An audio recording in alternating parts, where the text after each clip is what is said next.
Your audio sounding a little bit weird, PrimoJAB. It's like check. Can you hear me? Yeah, is that just me? It's kind of alien. Yeah, kind of alienish a little bit. Oh yeah. All right, hold on. I'll turn it off and start it back over again. See what happens. Yeah. It sounds like Makami 3 years ago when he had phlegm in his mouth. The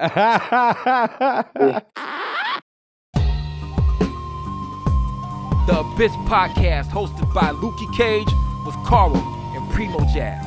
Know what I mean?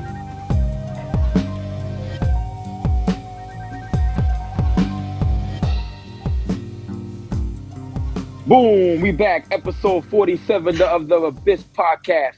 Got my man PrimoJAB right there with the a la Prim shirt on. You know it. That's my man. Salute. Yeah, peace to a la Prim. We got Karl over there with the big ghost hoodie on. Yes. I got that vocal sample from the new Knowledge the Pirate that's just like looping in my head. Well, yeah. That should be coming out pretty soon. I don't think I'm on there. I don't think I went back to back, but it's all right. It happens. Boom. He's got a lot coming, so. Pause. Hey, yo, boom. And we got a real special guest here on set, live and direct. We have the brother Sunez. Yes, welcome. Peace. Yeah, and the crowd goes crazy, yo. The SKILLISTRATOR. SKILLISTRATOR LO. The lone low life with the home song garment. The Boricua with the build. The true and living God standing, stepping in score. Yes, sir. Yes, sir. True indeed. Sunez has books written about the culture. You know what I'm saying? Right. And they're not like stapled together. They're like real books.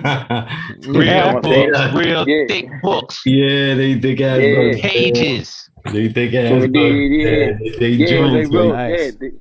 that's right. They're not stapled together like boom. It's like they're really books about what we like. You know what I'm saying? Stuff that we do. You know what I'm saying? So that's special all in itself right there.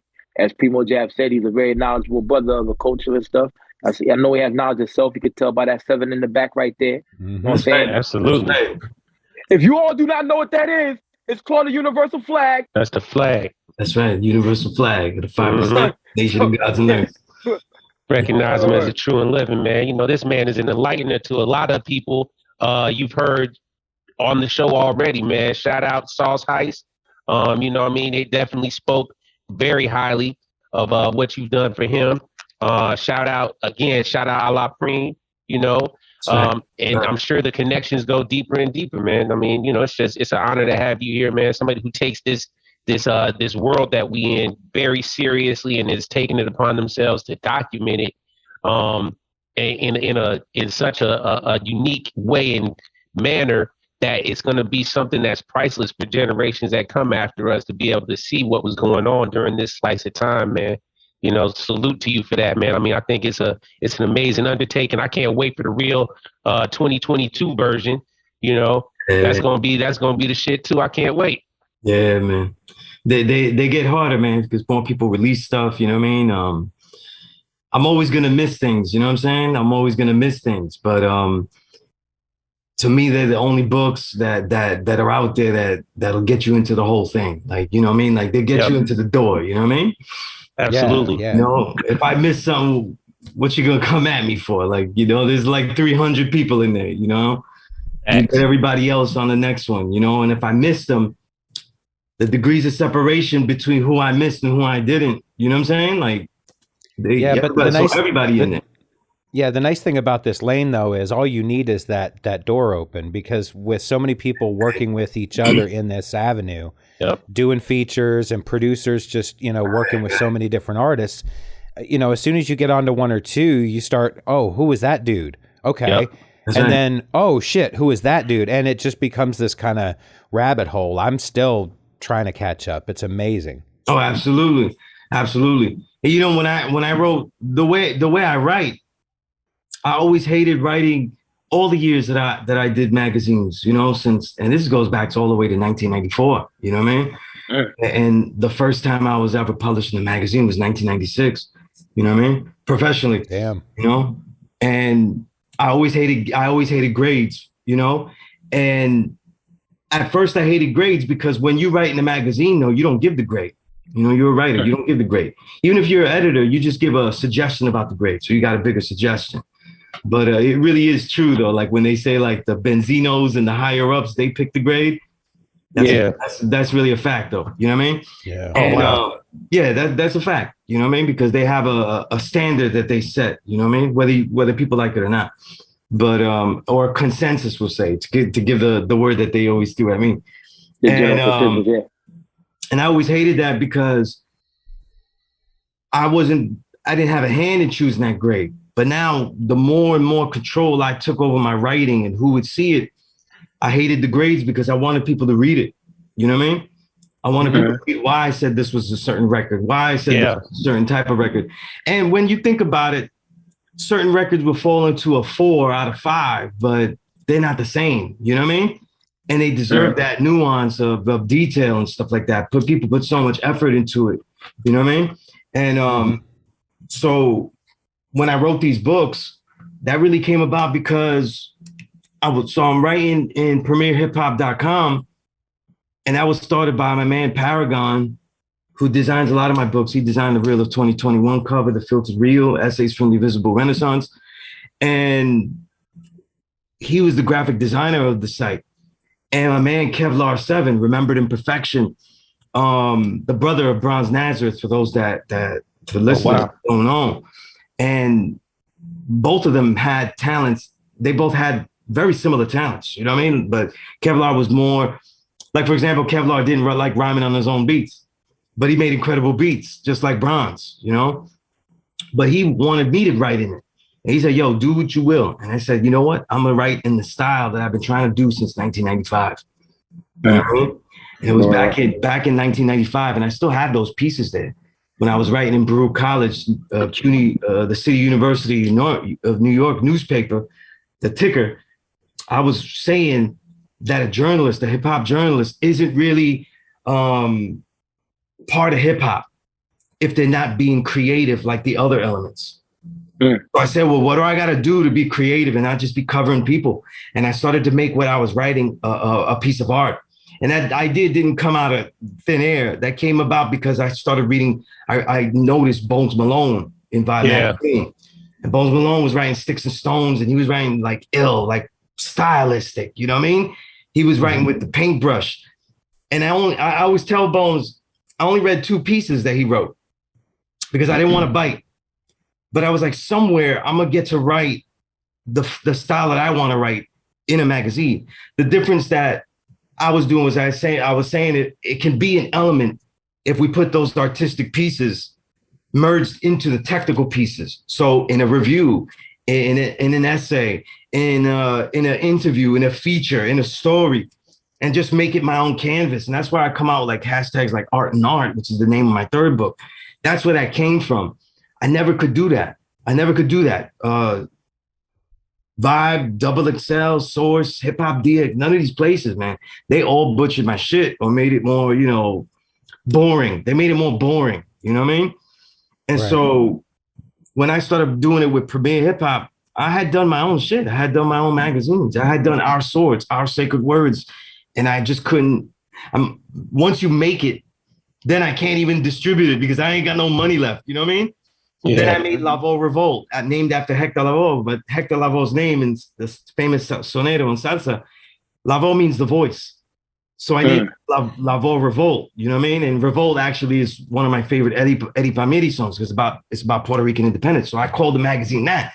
Same thing happened again. I couldn't get enough advertisements to just push that shit out there. And then, you know, by then, you know, big magazines, they were so huge. They looked like Vogue magazine, you know, the Source in 2000. Like I couldn't compete with that. I couldn't get no leverage with that. Right. So I pretty much left it to like little blogs and just throwing things out there until Kevlar like said, yo, you need to write up in here. And when I started to write in Premier Hip Hop, I was like, yo, is this too long? It says, yo, you could write as long as you want. I said, oh, that's beautiful. Watch you see the shit that I put out. You know what I mean? And that's when I started to put all these pieces and but this is something that is years and years in my head to that style of writing. You know what I mean? And it was inspired by Bones, but it was formulated over the years by the inspiration of Amiri Baraka, because Amiri Baraka was doing the same thing I'm trying to do here, with jazz. You know what I mean? He was embedded. He was a jazz artist. He was a jazz critic. He was a historian. He was a poet. He was an author. You know what I mean? So I was like, yo, I'm gonna do what Baraka did, but I'm gonna do it in hip hop. You know? So that's the whole thing. And writing in Premier Hip Hop, once it hit 2018, and I'm doing my own shows now, like I'm going back to radio because I started in radio back in the 90s. And I just like didn't do it anymore. And college radio, I was on BAI FM. I was doing a lot of different radio, but I just didn't do it anymore. And when I got back into podcasting because of DJ Toshi doing his Classic Storm radio, then I started doing the Power Right show because I got picked up by S Street Media, right? At the time, not anymore. But I started to say, well, in 2018, there's too many albums, man. I can't write no one article. You know what I'm saying? That shit was already too long. And then I started to hate doing this reel of whatever year it was article because that shit was too long. And I hated, that was the only article I wrote all year that put things in rankings, like the number order. And then I realized, yo, I hate doing that too, man. I don't even like doing that. And after all, if I have 200 albums that I kept, meaning I thought they were great, good, or respectable, I was like, that ain't fair to everybody that deserves a little bit of shine. So I was like, you know what? I'm gonna try to write this in a book. And I did the Reel of 2020 as an ebook. But that shit sold pretty well as a sloppy ass ebook. That shit was disgusting. That shit was horrible, right? And when 2021 came around, I was like, yo, I'm gonna put that year and I'm gonna put this year coming up in a whole book. And that's why this shit is so big, you know? And for a while, I thought I wasn't gonna finish it. Because it was like being at a perfume shop. I was listening to so much music and trying to analyze it and be unique with it and give my perspectives. Yeah, I was getting tired. Like after a while, I would realize I'm listening to an album that I know is good, but it sounds horrible to me because I'm getting sick of listening to hip hop. Wow. So I That's go a great back. analogy I too. don't. People think I listen to like hip hop all day, every day. I just listen to hip hop extremely well. I don't listen to hip hop all day. I just listen very well. Like it don't take me. People be like, they need 10 listens to hear something I'm hearing in 2. But I'm spending most of my time listening to soul music, you know, listening to jazz, all that kind of shit. So it was hard. It was hard to finish the book. You know what I'm saying? But because I was like, nah, I can't be done. I'm just gonna let it go. You know what I'm saying? But then I was close, and I just like I put my head down. You know what I'm saying? It ran to the finish line. You know. But this year I'm taking it more step by step. You know what I'm saying?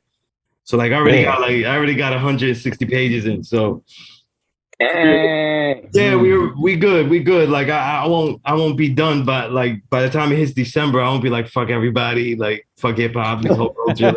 Yeah, don't say that. It's still we only in July right now, man. I mean, you know, it's about to be 876 more albums come out before the end of the year. Yeah, that's what I'm saying. That's what I'm saying. I'm gonna keep it real. I have a whole database in this shit. Like that's dope. I got because you gotta list what you have. You can't just keep it in the playlist and shit. Nobody, you know? Exactly. I got was it 232 plus 48 EPs. So that's how much I have so far. Wow. So that's 280 albums. You know what I mean? Wow. And I could say already incredible amount. Yeah. And these ain't like we're at the halfway point. I'm not, like if somebody goes, yo, you heard Drake though? I didn't hear that shit. That shit is not in the realm of what I'm fucking talking about. You know what I mean? Right. So that ain't in the number. You know what I mean? Like that's not in the number. The shit that, you know, sound slop and other shit like that, shit that uses hip hop is not in the realm. You know what I mean? There you go. See, dance music with talking on it, that's not within the realm. You know what I mean? You got any drill? You got any drill music on there? Nah, I ain't got no drill music on there. No. That's my guy. You know what I mean? You know what I call them? I call them memes. You know, like when you study music, memes ain't really the name for like just the characters, like jokes and shit. Memes are really like, they're like very simple versions of musical styles. You know what I mean? And shit like reggaeton, shit like drill, shit like trap, those are all memes to me. I mean, they don't really deserve that much respect from me. You know what I mean? And it's funny because the people that hype it up and stuff like that, 2 years from now, they wouldn't care if it was in the book anyway. They're going to be embarrassed about all of the situations they lived out while they was listening to that. So I don't hear that shit. And it's like fast food. Yeah, you know what I mean? If you're like 35 and shit like that, and then you're looking back and you was like, and you tell me you was playing like, oh yeah, I remember it was a club, we was playing Nelly. You should be embarrassed. I remember when I used to listen to that Ghetto Fabulous. Boy, never mind. I never listened to that. Hey, yo, I'll turn it on right now. Hey, yo, Sunez, yo, you gotta forgive me. I'm from outside of St. Louis, Missouri. I will play that Nelly right now. Yeah, man. I'm telling you, man. I have these arguments with Ali too, man. Piece of the guy. You know what I mean? Ali. Oh, yeah, Ali. Good brother. Hey, yo, that's a good brother. Hey, check it out. When they came out, I thought they was like Wu-Tang, especially when they dropped Batter Up, because Ali's third verse was he dropping Supreme Mathematics. Let me tell you something, though. One of my elders who returned to the essence. Yeah. One of my elders who returned to the essence, you know, he was the one that met them because the whole Saint Lunatics, they found a law school in Mecca just by that song that Nas had, you know, when he said it was written, I forgot what song it was, tradition that started not far from the Apollo, so they was around the area. Because the law school is like when you go down the block from the Apollo, it's 2 blocks over. So the side of our building has the flag, so you can see it from far away. You know what I mean? But it always sounds like I'm hating and shit like that, right? And this is a real hate, right? And this is the real thing where it gets. And I was saying this to some of my peoples yesterday, right? No matter what anybody says, right? Hip hop's the only music, though, where people act like the other regions are equal to the origin region. It's not equal. It'll never be equal. The West Coast will never be equal to New York City. That's like saying that there's a region equal to New Orleans and jazz and shit like that. In other words, it doesn't mean that people can't make music just as good and even greater than any singular version of music than what was made in New York City. That's not really true because we talk about individuals, right, that make music. Yeah. But when we're talking about the aspect of what the music is and the core of the music, New York City is that region, you know what I mean? And when music travels, when a genre of music travels, though, usually the ethos of that music, though, travels much slower. You know what I mean? The music travels, but not the ethos of the music. The best example, the easiest flat out example to see is probably 90s West Coast music. You know what I mean? When they were sampling like spinners and shit like that, straight up, people thought that was really dope and everything. And nobody in New York said it was whack. We all love the spinners. The reason it was whack is because by then the ethos had already developed where you don't take an easy loop. Yeah. If you can identify a sample in 2 seconds and you're a layperson, like your father isn't supposed to walk past you watching Video Music Box and go, "Oh shit, that's the spinners. What y'all doing with my spinners?" You know what I mean? Right. that ain't a crate. You know what I mean? And that ain't work. That ain't the work that's supposed to be done on it. And by 94, hearing songs like that in the West Coast, that's why shit like that blew up. You know what I mean? Mm-hmm. That's what I mean by that whole thing. You know what I mean? So like when we talk about like Nelly and things like that, like interpolating nursery rhymes for lyrics and shit like that shit would never get done like that. It would never get done so blatant like that. You know, because he didn't just interpolate them, he interpolated them for the same effect. You know what I mean? He didn't interpolate them to make them rugged. He basically vocally looped them. You know what I'm saying? But I don't think. Think so. about what I'm saying though. It's a vocal loop though, because it's still as candylicious. You know what I'm saying? The same cadence, sweet and buttery. Everybody knows it. It's still as sweet and buttery as the original. So the same intention is there. What's the intention though? The intention was easy digestibility. Because remember, look at the examples here. Method Man, right? When he was doing interpolations of kids verses and all kinds of shit. Method Man. MATD, right. But did it come out like Teeny Bop? No. Did it come out like a club banger? That's what I'm saying though. Shit was hard. Like I said, these are unwritten laws they break. These are unwritten laws they're breaking. They popped it out. I'll give you another example, right? Right? The RZA. This doesn't mean that something isn't quality. So I'll give you an example. You're breaking my heart, Sunez. I'm here to break hearts, though. I'm here to break hearts. No, build it, man. Let's keep going, I'll give you an example, right? I'll give you an example. The RZA, right? RZA samples soul songs, right? Just as much as Kanye does. If you really look at it, absolutely. And half of the great records are all Al Green. You know what I'm saying? Like 260, all that shit, right? Yeah, 260, yeah. But look, compare RZA to early Kanye. And I'm using early Kanye so that way people don't say, "Oh, but he's talking about a bullshit Kanye." Whatever people say. Early Kanye was quality. Like that was really well done stuff, right? Mm-hmm. That was RZA, yeah. The difference is that RZA's sampling the grit, the actual soul, the blues out of the sample. Yeah. When you look at Kanye, he's sampling the pop loop out of the sample. Exactly. The hook part. You know what I mean? Yeah. So that's what I'm talking about, the difference and stuff like that. These are things that wouldn't get noticed unless you was deep in the ethos. And the ethos don't always travel. You see what I'm saying? So when the talented in different areas capture it, they do it different. I'm not saying that I use the example of Kanye because you couldn't listen to a lot of those records though and say like, he's really defying and breaking rules of hip hop. He really wasn't. No, not at all. Wasn't. A lot of his digs were really good. A lot of his flips are really good. Like the way this total pop rap song, the one where he used Luther with Jamie Foxx and all that. Yeah. But the way he used the sample was not really pop. Like a pop skill level, as far as like the skill it took to use it. But the way it comes out is very pop. You know what I mean? That's what I'm talking about, the travel of the ethos. Sure do. My question to you is like, how do you feel about Rock Marciano's beats sometimes? Because sometimes he don't even cut He it didn't up. have drums. Right, man. He don't cut it up. Yeah. But he'll find something really deep that you ever heard before. Like the Feminiques one time, that Rick Martel beat. Yeah. Like that's the Feminiques. It took me forever to find that. But that's the ethos too, man.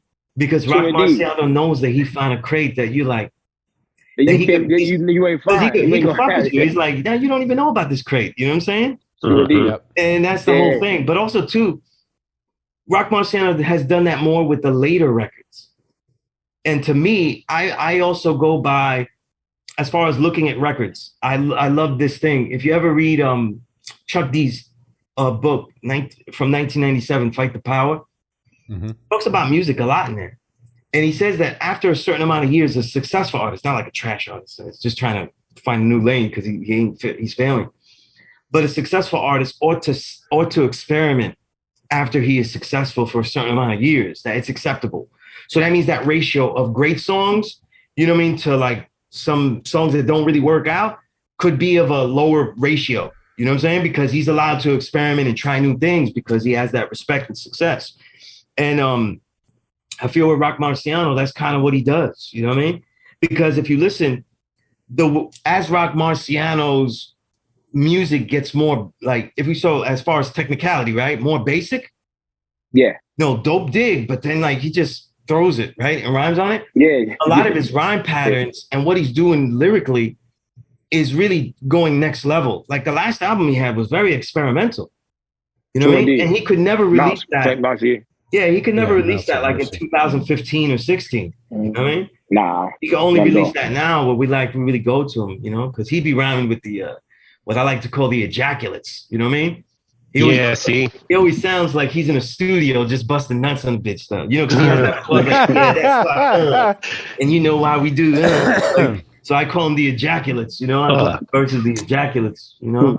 Rock Marciano and the ejaculates, yo. The power song on Rosebud Invasion #2. You definitely right. That's a simple ass loop, and it's a powerful ass loop. But he said Chopper Hot in the classic, like a freak, Ma call it Bobby V. The whole fucking it was really immaculate. That was one of the best songs on the album. Yo, right. Was so really simple. The experiment goes, one part becomes simple, so the other part could get more complex. You know what I mean? It's very. That was probably it. He probably had that probably the best line of that year too. If think people about it understood, this way, right? Because who's to me the real great the person that really mastered the drumless track was to me really Kyle. Nah, really? As far as a recording lyricist, is rhyming. Rhyming on it. Yeah, as far as rhyming on it. To me, it's I thought RZA was no, not the originator, like who made great songs with it. But Kaz to me is the one. And if Ka had drums on his stuff, though, it wouldn't be as devastating because people wouldn't have listened so intently, I don't think. His voice is good for no drums. Right, yeah. Right. He made himself the instrument to overcome all that. You know what I mean? Yeah. He never rhymed. Then you hear Ephesians, and you'd be like, holy shit. Yo. I love Ephesians, man. That's one of my favorite songs, man.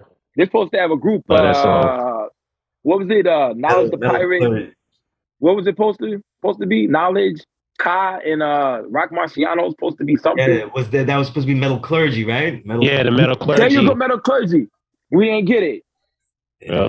Word. You know, my biggest problem, Alchemist, being a drummer, whenever I listen to a song that doesn't have drums in it, I automatically am putting beats in my head. So really, that's how you hear it. Oh, really? Yeah. I can't. Nah, you know what though? That's not how I listen to him. When I listen to him though, I listen to what the MC uses as his pocket. Yeah. Right? What is he using as his pocket though? You know what I mean? Because I'll tell you if he could really rhyme and shit like that. You know what I mean? Like for me, Crime Apple, right? I don't think he's ever rhymed. I don't think he knows what any of his beats sound like because none of his songs sound like they're in the pocket at all. Oh wow! No, if the pocket is a car, if the pocket is a car, he's running next to it. You know, he's running next to it. He really can rhyme, but like, he has a real like. To me, I get his cadence though. Like he's Colombian, he has a real Colombian cadence though. Like it speeds up at awkward paces when you hear it in English. You know what I mean? So to me, he's always out of pocket. You know what I mean? And that doesn't mean it's bad. I'm just saying it's out of pocket. It's absolutely this album this year was the most I've heard him in pocket though. Which one? Which album? Let me see. The DJ Muggs, the new Mugg shit. Nah, not the new Muggs. That shit was that was in another stratosphere too. Jaguar and Palisades 2. Part 2. Yeah. So he can rhyme in the pocket though, or he's learning to rhyme in the pocket. I don't know which one it is though, but I think he's doing something else different because in the beginning, whenever I ain't gonna say that. Boom. In the beginning, when he was Crime Apple, I had to leave that out. But he translated something else. You know what I'm saying? Word. So boom, yeah. But Uncle John is another dude that don't be in the pocket, yo. Like he don't care. He be there. That Rome Streets album with that was like one of my favorite. I love that album too. Yeah. Song like 316, whatever. I love it, but he don't be in the pocket. Revelations 127. Peace to the God, Uncle John. Yeah, it's a good dude. It's a young dude. Yeah, he don't give a shit about no pockets though. You know what I mean? But see, he has so much charisma that it works though. You know what I mean? So like you got to be a guy with charisma to do that because you need to be heard. You know, you need people to listen to you. And I think a lot of MCs jump out of the pocket because they want to be heard. You know what I mean? Right? Yeah. So the strategy was like the Ice-T strategy, though. I choose basic beats because I want people to listen. You know what I mean? But then now it's more like, you know, I just want that loop to be there for me to just ride. And I'm the man on this album, not the musician. You know what I mean? So what is some of your favorite shit you heard this year so far in this OE? Yeah. Oh man, it's hard to pick favorite shit because I have so much. But hit you in the head. Stand out. Yeah, just say something that you're happy about. I think now. Definitely Zagnif Nori, The Oracle. That was a great album. Who else though? Anything Napoleon the Legend has. Modus Operandi was great. He has like 3 albums though. They were all great to me. So Supreme Cerebral, anything that the Loop 2, anything that he puts out is tough. Ill Conscious, Acres of Diamonds, that was very good. You know who's one of my favorite MCs for like his just live vibe, you know? Since we're talking about like we want more beats and my man wants breaks on it though, is Jay Cyanide. I love Jay Cyanide. One of the loudest on the mic. And always, my brother Skanks the rap harder. You know what I mean? Anything that he does is always stellar to me. You know what I mean? See, this is exactly what I was expecting from you being in our presence, man. Like just the way that you've broken down a lot of people's deliveries and just the names that you're dropping right now, whether it's Skanks or whether it's Zagnif Nori, any of these, like this is deep abyss working people that are out here getting busy and are certified and stamped. And you gotta keep track of all this, man. I would pay good money to see your database, to see this spreadsheet of yours, and see all the names and see who's made it onto the list. And also, though, I got to go back to what you was talking about. You know how you name people the ejaculates, for example. You have not ever shied away. Just from reading this book. That's one of the things I love, man. You don't shy away from expressing your disdain for certain people or their approaches to grafted impersonations of our culture, and you call them out and you bring them to task. And you also say, hey man, you know, there are other people that are out here that are getting lauded, and you're like, yeah, I mean, if I want to hear the same boring bullshit, I can hear that, but I don't want to. And you're very unapologetic with it, and you're reasoning behind everything. It's not coming from a place of like, I think the general pettiness of a lot of other people that are just like, nah, I don't listen to this. I don't like rock because he don't rap on this, or I don't like West, or I don't like that. No, you're saying it well. You're like, yeah, I don't particularly care for this because this is this and this, A, B, and C, and it's just the arguments are always on point. I say that to say, have you heard the new West Side Gun album? I heard most of it though. I had to yeah, it's a great setup. Legendary. I had to check out that album because it had my brother, you know, SD, yeah, shout out SD, man. You know what I mean? Another man who don't has care his about the own pocket. Yeah, he got 68 pockets in his pants, man. Right. Absolutely. You know what I mean? But you know, honestly, his level of rhyme expertise is beyond most of the people we was talking about. Correct. Absolutely. And like I build with him all the time, and I know SD, not, you know, obviously being part of the nation and shit like that. So like that's a creator. Like he has so many like styles and shit like that. It's just dynamic to see what he does. But I really checked out the album to hear him. West Side Gun to me, he gives you the same album again and again, and that's fine. You know what I'm saying? Because we always talk about artists not fulfilling their potential. West Side Gun fulfills his potential every single album. Yep. He doesn't do anything. I agree. You know, I mean, if you're listening to a West Side Gun album and you're like, well, he didn't really talk about, you know, the state of affairs in the world and climate change and shit. Like, this nigga knows, you know, like climate change, the death climate. That's what he's talking about. No, he talks about gear. He talks about hear Mob Deep. I don't want to hear Mob Deep talk about the same shit Dead Prez talk about. I'm sorry. I tune in the West Side Gun. It depends, right? Because like it's a good point you make there, right? And I add this, right? When we heard Mobb Deep, though, right? We just picked their classic albums, though. You could tell by the things that they were saying that they knew much more than what they were representing. Absolutely. You know what I'm saying? It's like, and that really is, to me, the best example of that has always been Wu-Tang. You know what I'm saying? Yep. You know, the Cuban Links versus Reasonable Doubt is not the same album. They're both drug dealers looking for a big payout, but it is not the same thing. You know what I'm saying? One is a light version and one is a much more complex version.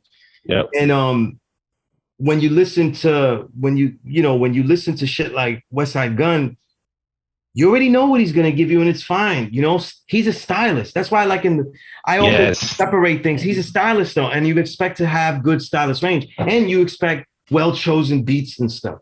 And he's very smart because he knows that he may wear thin. So he actually is bringing up people that, to me, I got a lot of respect for. Not just because I have respect for the people he's bringing, but it takes a lot of daring to bring MCs that, and no, it's not a disrespect to him, but that are light years above him. You know what I'm saying? Yeah. That have skill sets that are way beyond what he has and he could never get to fuck with Rome Streets, to fuck with SD, you know what I'm saying? All of that. The cover was done by Starker, because those are all the covers that Starker and Al Divino been drawing. Yeah. Because I feel Starker did that joint? That's right. Yeah. Go look on Starker's page. He been drawing that character. I'm gonna tell you something, right? With the hat. Wait, let me put you on though, right? Because if you didn't know that was Starker, that also means that you missed a great Starker album. I'm gonna tell you which one it was. I'm forgetting the name here. Shout out YL and Starker, man. Starker be naming albums with just like asterisks and shit. You know what I mean? But the Secrets album, Starker and Al Divino, with Al Divino's beats, that came out in 2020. Secrets. That's an incredible album. You know what I mean? Secrets, produced by Al Divino and Starker's rhyming. And every song, the name was a fucking asterisk. It was really annoying to write about. Like it was asterisk, asterisk, asterisk, asterisk, asterisk. You know what I'm saying? That's that Makami influence right there, yo. Yeah. Like, but that was where they first started using the Moorish Mickey Mouse, you know what I'm saying? Yeah. And I built with him on that because, you know, and that whole Moorish Mickey Mouse thing was to show like basically the art version of this knowledge itself. Like we putting knowledge in the art, you know what I mean? And it's this really abstract version of that. But that's his artwork, you know what I mean? And that's what they've been doing for a while. So, you know, it's dope that they put him on, you know? And what I do look forward, and the only disappointment I had is I was hoping I'd hear Starker and Al Divino more on the album, you know what I mean? As opposed to just their artwork, you know what I mean? Because on many levels, like if SDNAC is up here as far as stylistic abilities and lyrical abilities, Starker is up there too. And as far as like avant-garde, Al Divino's like next level, you know? You don't know what he's gonna do on the mic, you know? He's an experimental artist where he'll make records. I'm like, oh, I like what he did with it. Then he'll make records. I'm like, I don't know what the fuck he was doing with that, you know. And that'd be tough. At least he's trying, right? You know what I mean? That's part of his thing. I think is that he's out there, like you said, he's styling, man. He's going in and just saying like, whatever, man. They make their own records. So if they fail on a record, they just do another one. Do another one. Yeah, he don't dwell on it at all. That's for sure. Yeah. What I took it as, I met Al Divino at Supply and Demand 1. And I ran into him and I was like, you sound like that in real life? And he was like, yeah, I sound like that in real life. Yeah. I was like, hey, yo, I'm Skit God. We dapped up and said, oh, Skit God, you fuck with my shit. Yeah, man, I like your shit, man. Oh, shit, man. Yeah, it was like crazy. But I felt like he was on acid. Right, that's what I was about to say. That sounded like a drug night. Acid. Yeah. That man. Pupils looked like the Mickey Mouse. Like the big. Yeah, it was huge. So I figured, because my homie does acid and goes to Dragon Con, he told me to do it with him. I'm like, nah, I'm not doing that shit. Get the fuck out of here. But boom, I took it that just like how Wu-Tang experimented with drugs and made records, you know what I'm saying? Like they did Dust and did records. Sometimes your art comes out differently. I took it that he was just really like taking shrooms and then rapping or some shit. Yo, maybe. That's a fact. Maybe. I can't even when I listen to the shit, I was like, oh man, this dude's really out there. Right. Like it was the Tiger Bingo Bone Marrow. Tiger Bone, yeah. You know Bingo Bone Marrow. Yeah. Yeah, it was the drink. Let me tell you something, right? like a lot of Sauce was telling us about that. A lot of the brothers that rhyme like Sauce Heist and them, they fuck with the Tiger Bone and shit like that. And I gotta be an OG with this one. The Tiger Bone and the better liquid for me is the Baji Chu. And those are all like basically Chinese remedy medicines. You know what I mean? They're like liquids, but they're like for remedy. And when all the era of the gods out in Harlem in Mecca in the 2000s, when we got knowledge, a lot of us was training with a black brother, older brother. He wasn't a nation. He was like an honorary member though. And black man was Seagung Bobby Whitaker, right? And when I got knowledge, they noticed that I was in shape. So they was like, yo, you need to come with us and train with Bobby. And training with Bobby, that's how I learned martial arts though. And that's why like it's always been a tradition with the gods and shit. You know what I mean? And so that goes all the way back to 2000 and shit like that. And when we would train and shit, we would get banged up because we would train where the original parliaments were, you know, meaning gatherings of the gods and earths up in Mount Morris Park. So if you ever go to Marcus Garvey Park in Harlem, inside of Marcus Garvey Park, there's a long, long hill to climb up, staircases and staircases to go up to reach the hilltop. You know what I mean? And that hilltop is where we was training. You know what I mean? And we would train there all day and everything, and we get banged up, all that kind of shit, right? And by the nightfall, though, everybody would go to Chinatown because we was living that lifestyle. We was dressing in gis. We was walking through Harlem with weapons and shit. Like all the weapons you see me train with, we was walking with them straight out. Like knives and shit, spears. Big ass. Walking with a fucking walking with a spear. Shit, you know, big and shit. Yo, that's some wild shit. Yeah, man. Like these shit is real. Like, and usually I have affinity for certain weapons. You know what I mean? And when we was training and shit, we would go to Chinatown, and that's when the gods they found the Baji Chu. And we would drink Baji Chu. And brothers, obviously, Seagung taught us to use it to recuperate, do Qi Kung and breath work, and then drink that to open up the channels. But brothers was drinking it and getting fucked up.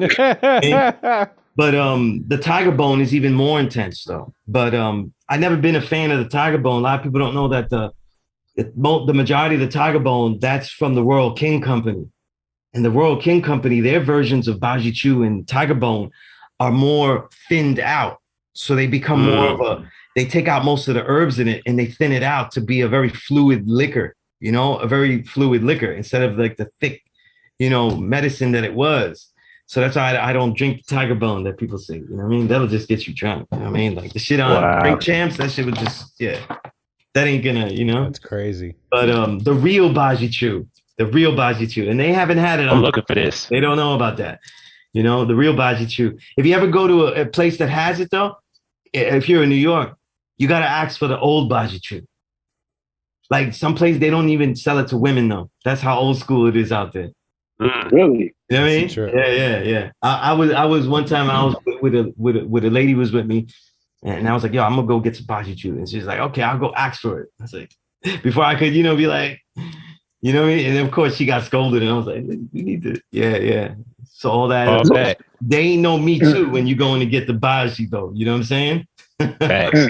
They had to know you. They had to know you to get it. So if I go in there right now, they wouldn't. You don't think they would sell it to me? Hell yeah, they would sell it to you.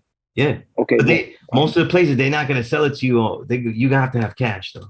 In New York, Chinatown, you better have that cash though. You know, if you was in New York, yeah. Wow. That's true. That's the truth. Yeah. That's why in my R&R book I have a title. There's one of the pieces called Baji Chu. You know what I mean? Because I be writing about that shit. I love that shit. Hey, yo, shout out PQ with the art on that. I see that. That's my man PQ, man. Yeah. He did this out of love, man. You know what I mean? I sent them. This is basically an extraction of all of the poems that I embedded into reviews, articles over the years. You know what I mean? Probably going back to 2016. And I put the poetry, the verses in there, and then I wrote down where it came from. And I sent the whole PDF book before it was published to PQ, and I said, I'd love for you to do the cover. And I didn't tell him what to do. The only instruction I had was like, yo, do you and make it colorful, because I like shit colorful. And look, you know, so he read things. So you got like the lung of Medina, because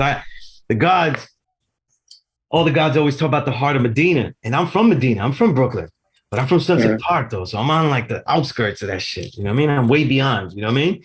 And so they'd be like, you're from the heart of Medina. I'm like, nah, man. They never include Sunset Park. You know what I mean? And they wasn't teaching in Sunset Park. There's this Boricuas there. They didn't come out there. And so I was like, when I write about the lettered lung of Medina. You know what I mean? It's punctured. You know what I mean? But it's a lettered lung. You know? So that's how he drew the lung on the shit.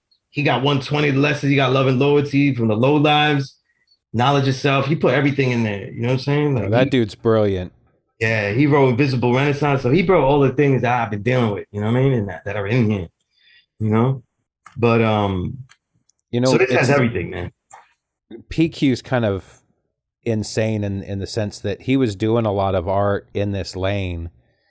And just recently in the last, year and a half or so, he's really developed this specific style that he's really kind of dug into.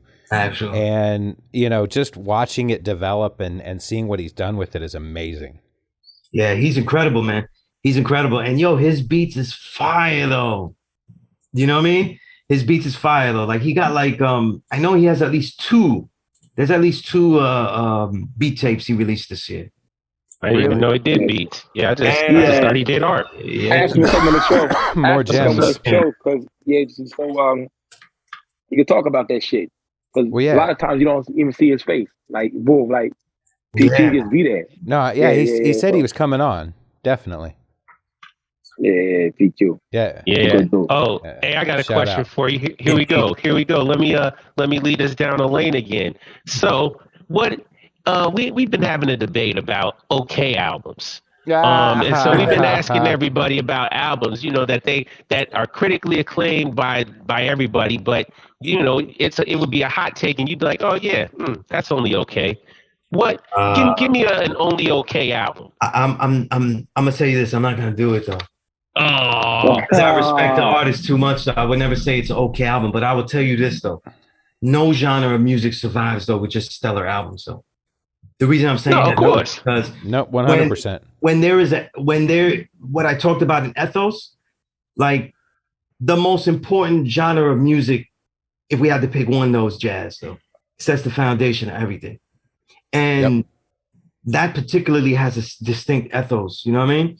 and it's of improvisation. And like hip hop, it's about originality. You know what I mean? Yo, you could go back to writings by Ralph Ellison, right? You know who wrote Invisible Man? He wrote jazz writings too. You know what I mean? And they always stuck in my head because he loved the early 20s and 30s and shit. He didn't really care for you know, like later shit. Like he didn't like Miles Davis because Miles Davis turned his back to the crowd when he played, though. You know, it's old school. Wow. But when you play, you smile. You know what I'm saying? Like you smile to the crowd when you play and shit like that. It's old school shit. And but he wrote something about originality. And he said that the jazz musician learns his instrument the proper way to play it. But he's not a jazz musician yet until he learns how to play it originally, different than everybody else. Absolutely. That's a hip hop ethos too, man. You know what I mean? Well, and, okay, so the reason I say this though is that when that ethos is set, it keeps the genre alive. And you need multiple people to make that a vibrant lifestyle. Yes. To make it a lifestyle, you can't just have anomalies of greatness. You need to have regular people make quality shit.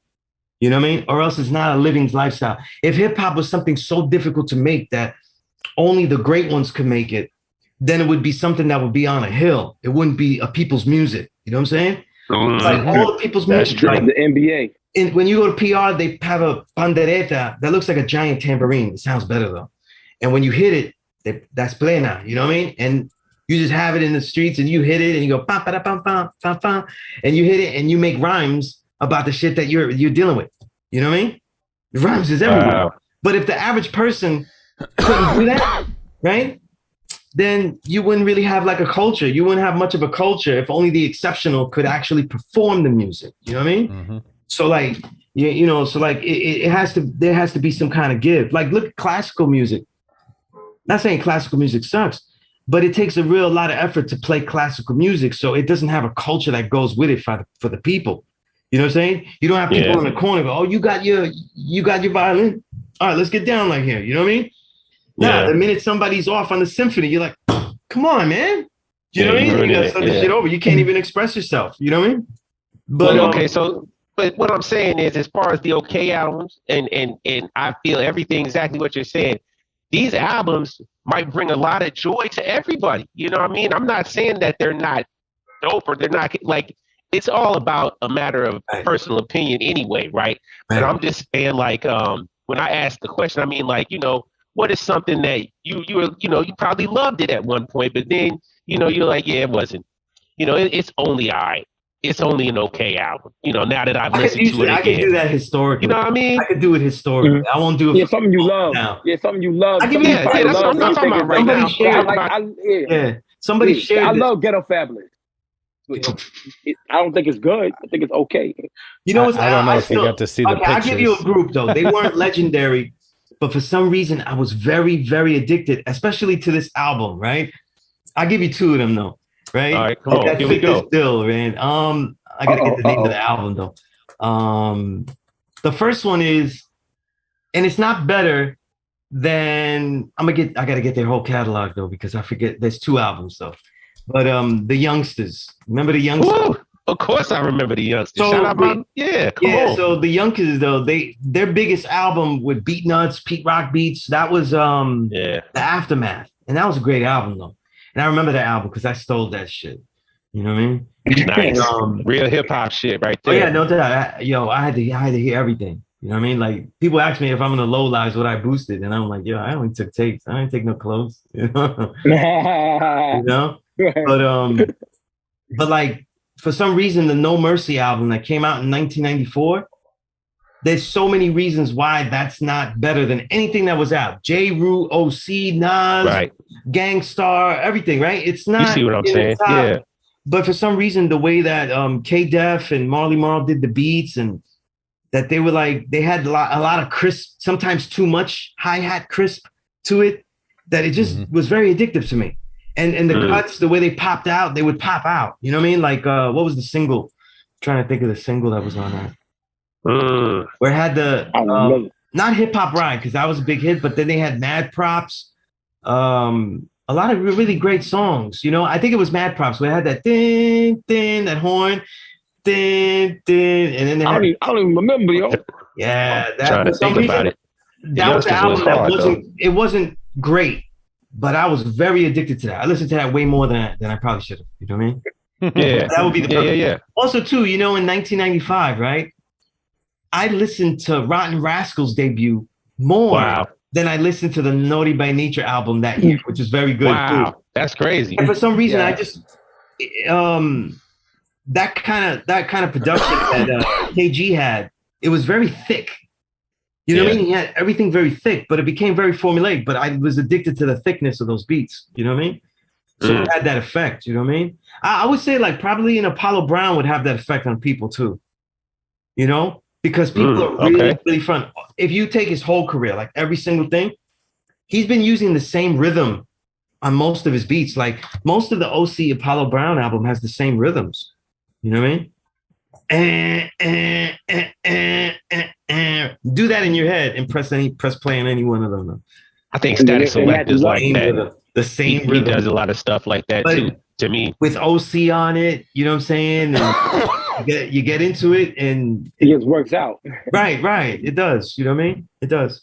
But that happens a lot though. There are beat makers, right? And producers that they'll let the similarities of beats that are MC picks slide, either because they don't want to tell them something or because they keep producing quality lyrics off those sounds. You know what I mean? Cohesion also. To me, producers, they ought to check that more, because a lot of times producers, a lot of MCs are very addicted to the same type of drums. You know what I mean? And they'll get off and they'll get off and justify because they say such great things on it, but it'll be the same drums. It'll be the same rhythm, you know? And that's really a producer's job to say, listen, this is the same fucking rhythm again and again.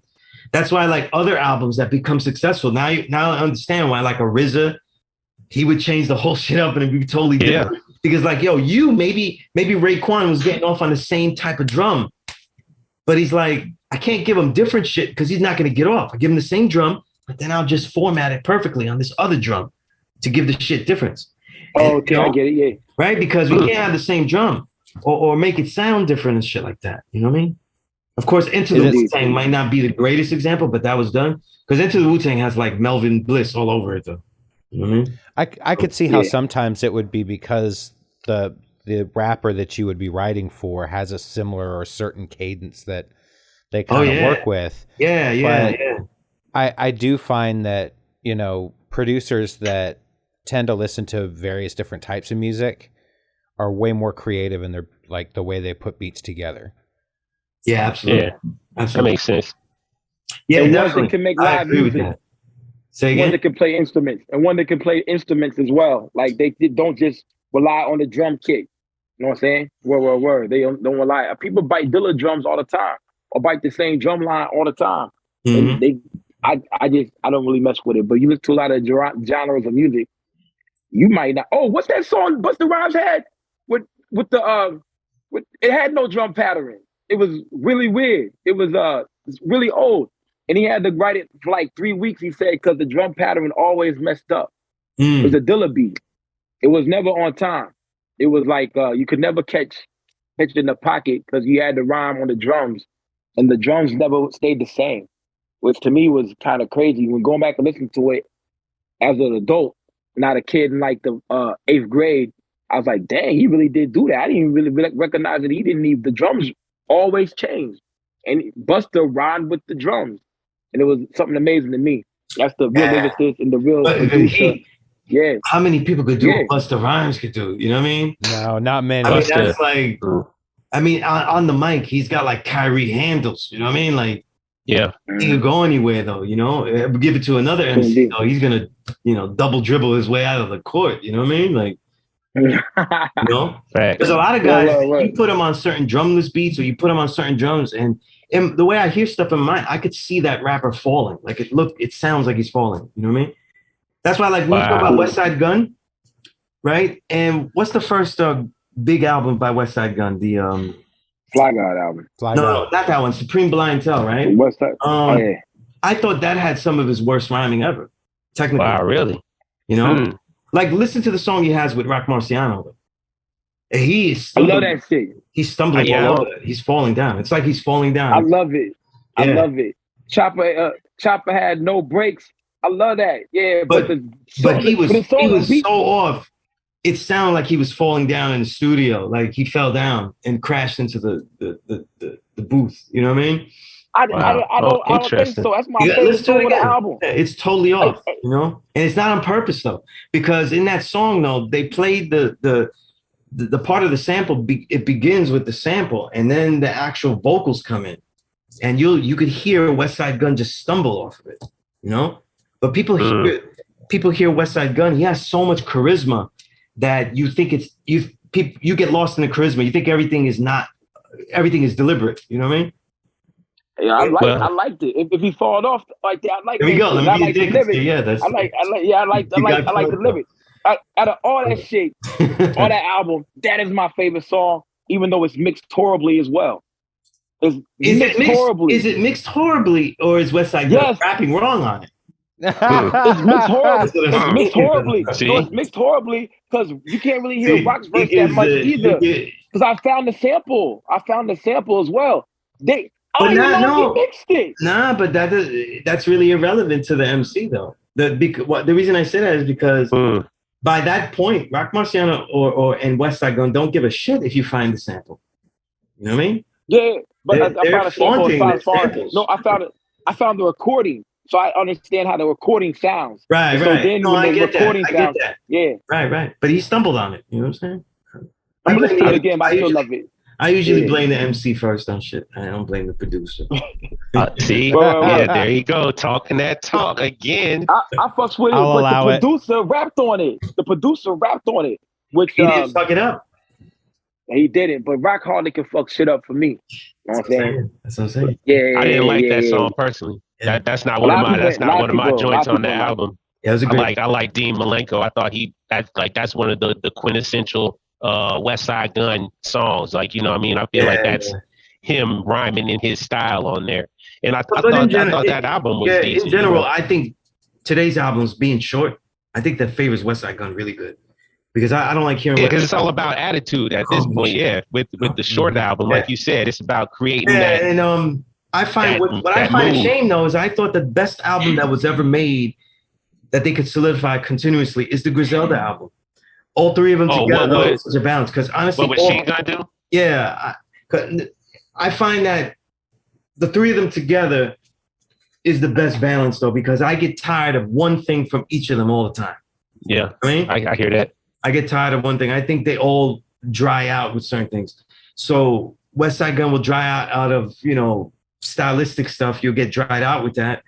But I feel like Conway and Benny have very limited content. I don't know where people say, like, get this stuff about the lyricism. I don't know what they're listening to. Yeah. I think Conway picked it up lately, being more introspective and going in deep with his life and alcoholism lately. Right. But let's look at that, right? I don't know if you saw my book, right? The biggest section is street crime rhyme street lyricists. Yep. Everybody rhymes introspective about the street.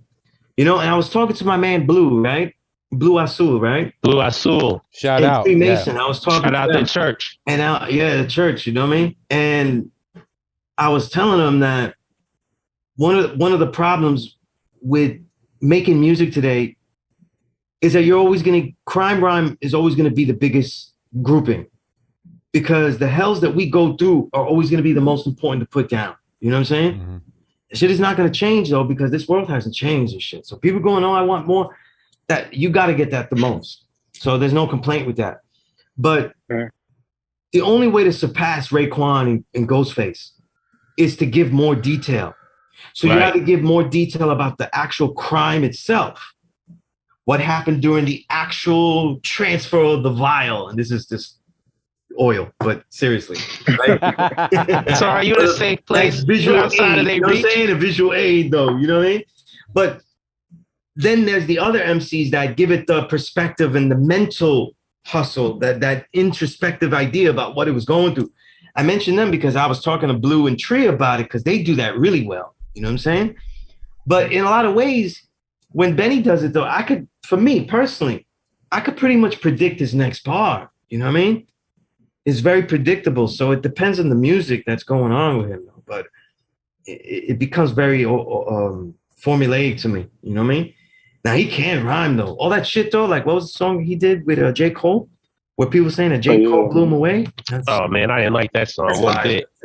Johnny P's Cadillac. Oh my God. But that was lies though. People saying that J. Cole. Oh yeah, no, he didn't do any. J. Cole is, first of all, I'm not a fan of J. Cole at all personally, but that's just me. You know, but I'm not. This is like the generation not having a scope where they say like, oh, he said he had the daring to say he was the best ever or the best in the right. You know, and I'm like, this is the generation that calls everybody a GOAT every other week. Everything's a classic every other week. True. I mean, they literally have a memory span of a goldfish almost. You know what I mean? Like they think that, and it's I don't know. You know, I don't want to get down too much on the latest generation, but you know, I feel like when we were youth, we didn't go out on those limbs and speak in such absolutes to say, oh, this is the greatest thing that's ever happened.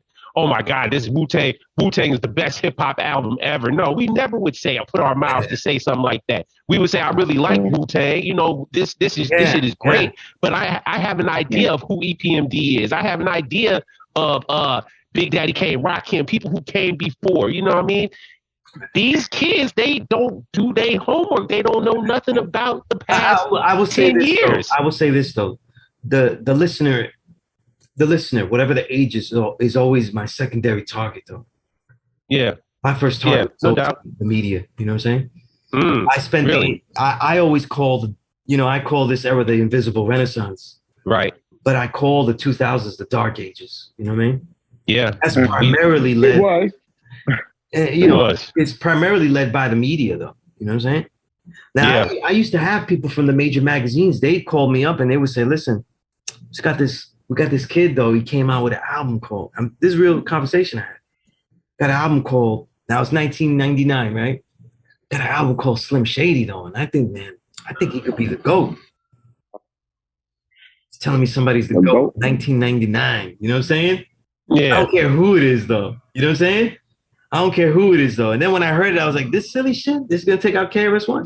Right. It's gonna take out Rakim. It's gonna take out G-Rap. You know what I mean? Chuck D.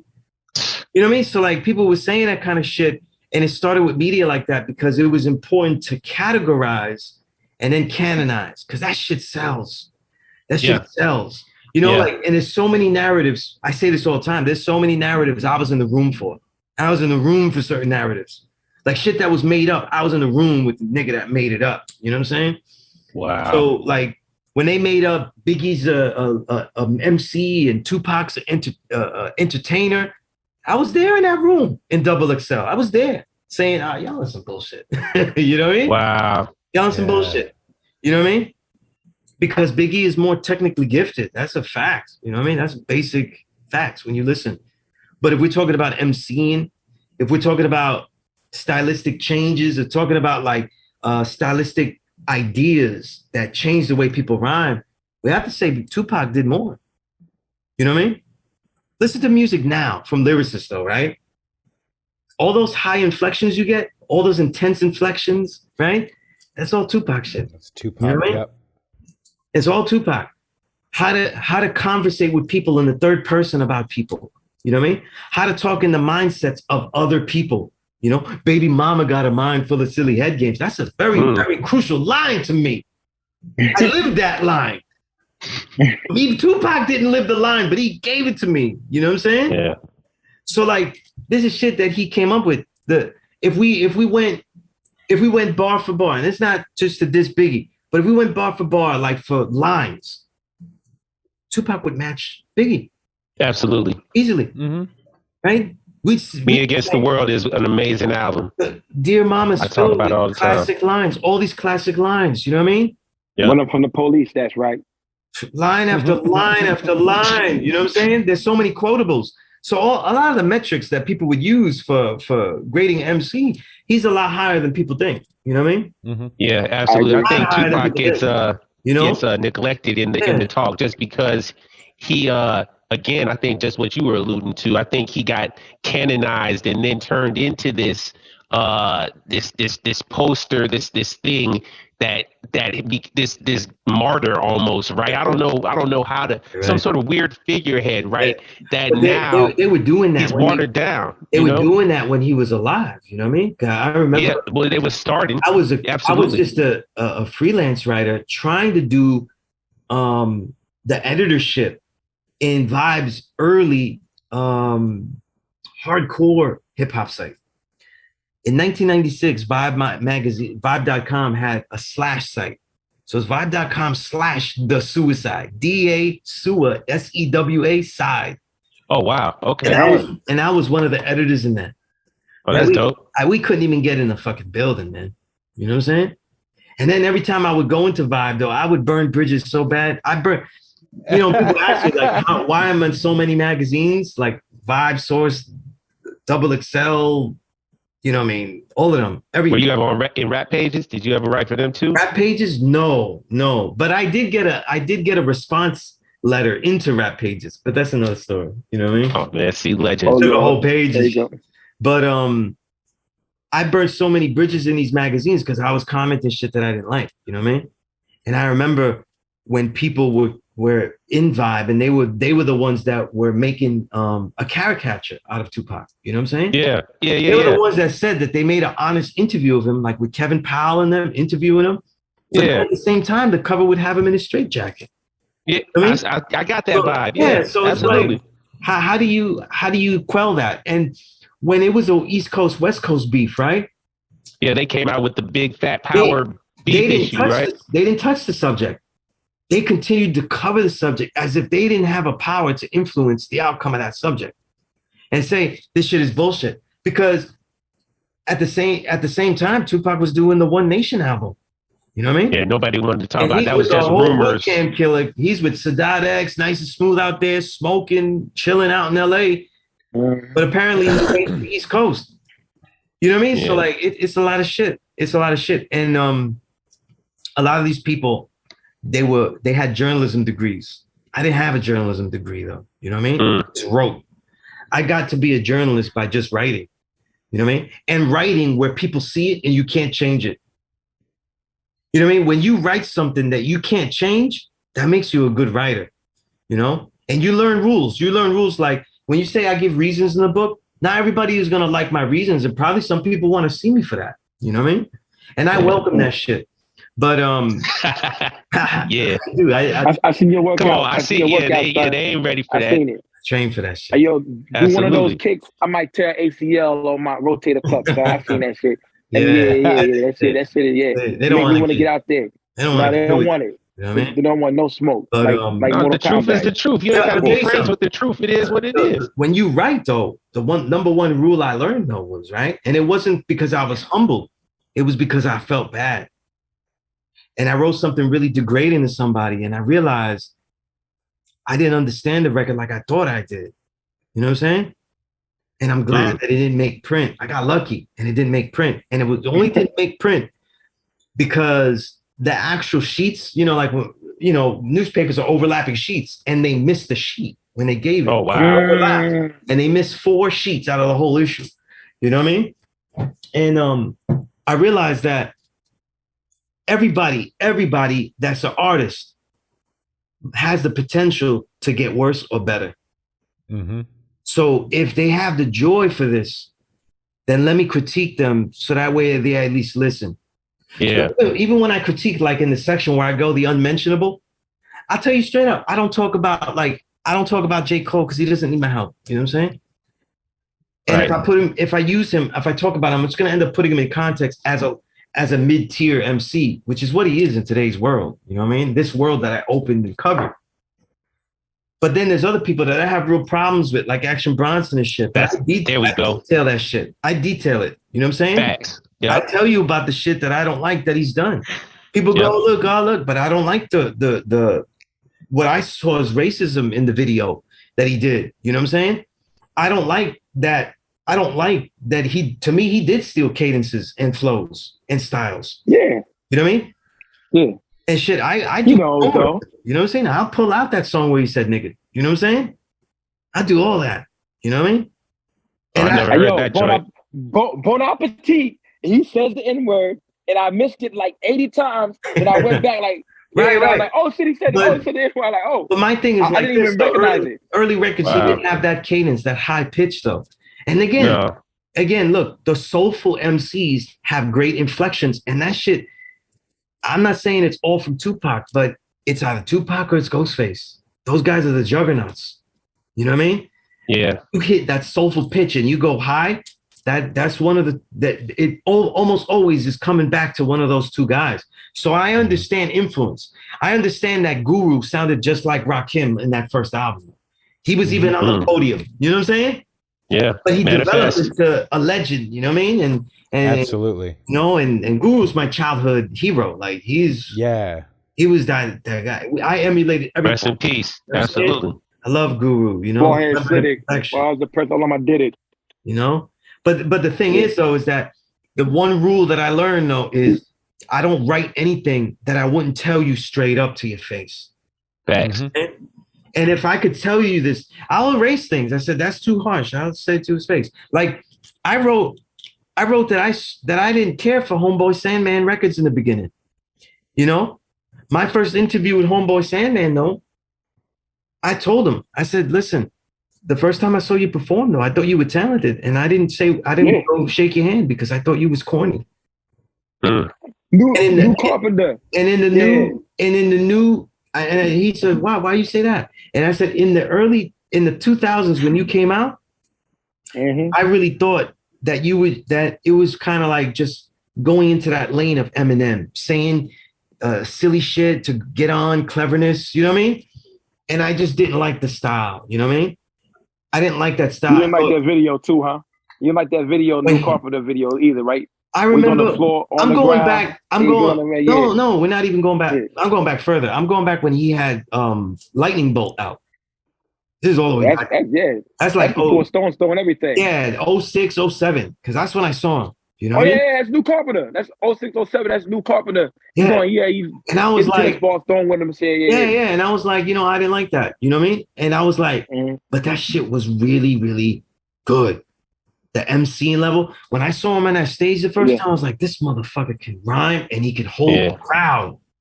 You know what I mean? Definitely. And I saw it because I was watching him do it without all his other songs. Didn't have no gimmicks. You know what I mean? So I was honest. And I told him that though. I didn't meet him and I said, yo, homeboy, I got you all your records. Look, I wrote this and that shit. I kept it real. This is what I was doing. You know what I'm saying? This is the real stories because I'm documenting the shit that I lived too. You know what I'm saying? And I didn't live it seeing like that. Just like I expect people to know that when I documented shit, that I saw people and I said certain people was dope from the minute I saw them before other people. You know what I mean? Yeah. And that's why I say shit like that. That way, like, because who knows, right? We saw Rosenberg, right? Peter Rosenberg saying he invented podcasting. No. Next thing he's going to say that he found certain people. You know what I mean? And like wild shit. People always got wild shit to say. You know what I mean? Mm-hmm. So I'm not having none of that shit though. So like covering this music, I get aggressive when shit like that. But I always try to be honest though. And I'll even change shit though if I get too brutal. Because when you write with your own cleverness and wit, you could be brutal. You know what I'm saying? And not say shit that is not really what you would say to that person. And to me, that's phony. That's when I try to edit shit out. You know what I mean? Mm-hmm. But indeed, I would not trust anybody who say Kendrick Lamar is the best rapping ever. That's what Rosenberg said. But to his defense, so he did. He said that. Yeah, he did. It's crazy. Kendrick cool, but I mean, the best ever. To his slight defense, a lot of people that are on a bigger platform don't give a fuck about the Invisible Renaissance or the Abyss. They don't give a fuck. Nah. He gives a little bit. Let me tell you something. Are you talking about Rosenberg? Ain't playing that shit. Yeah, like because he tapped in with Mark for Top Shelf. You know what I'm saying? And that's the reason why he showed up to Supply and Demand 3 and did the album with Young Dirty. Bar Some was there and shit. That whole late night shit he did with Rosenberg. That's one of the reasons why he got that, because he tapped in with Mark for Top Shelf. Go ahead, Sunez. Nah, I'll tell you this, right? What I'll say this though. I said this before.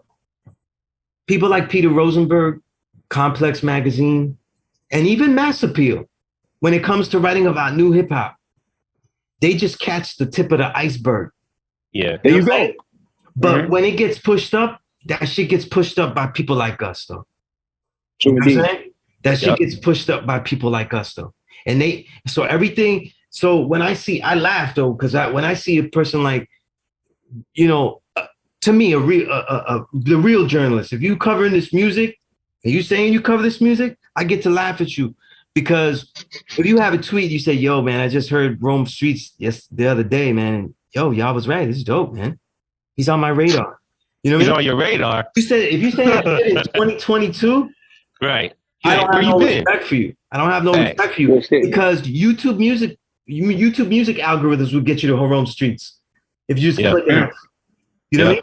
Listening to West Side Gun album just with like a little bit, you would have heard Rome Streets a long time ago. Yep. So it's embarrassing. So people getting credit for like shit that I find embarrassing. You know what I mean? Yeah. And so the scholarship that I'm doing, I also have to fight to also make claim that I'm the ownership of that too. You know what I mean? I'm the ownership of that. So like when people say like, I feel very blessed when artists, they see it as a visible renaissance this era.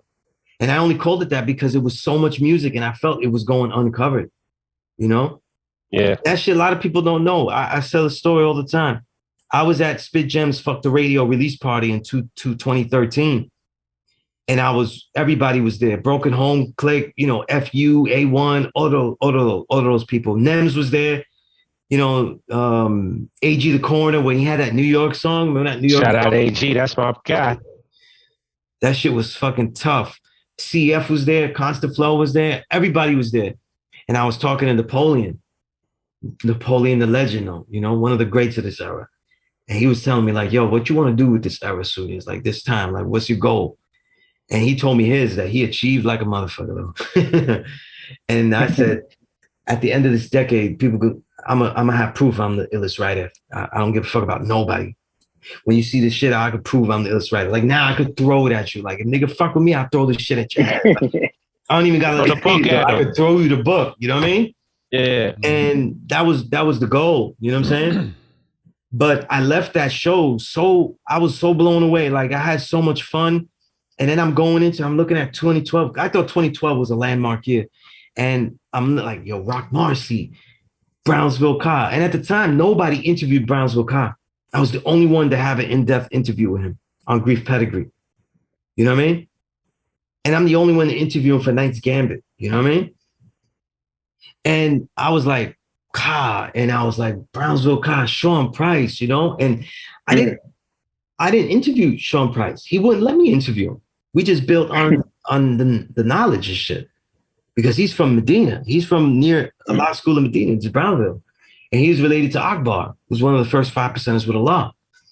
And I was like, all these people doing it though, these legends, like just crazy stuff. Sky Zoo, like, all this shit. Because Sky Zoo was coming from the 2000s, but he came into his own in the beginning of the 2010s.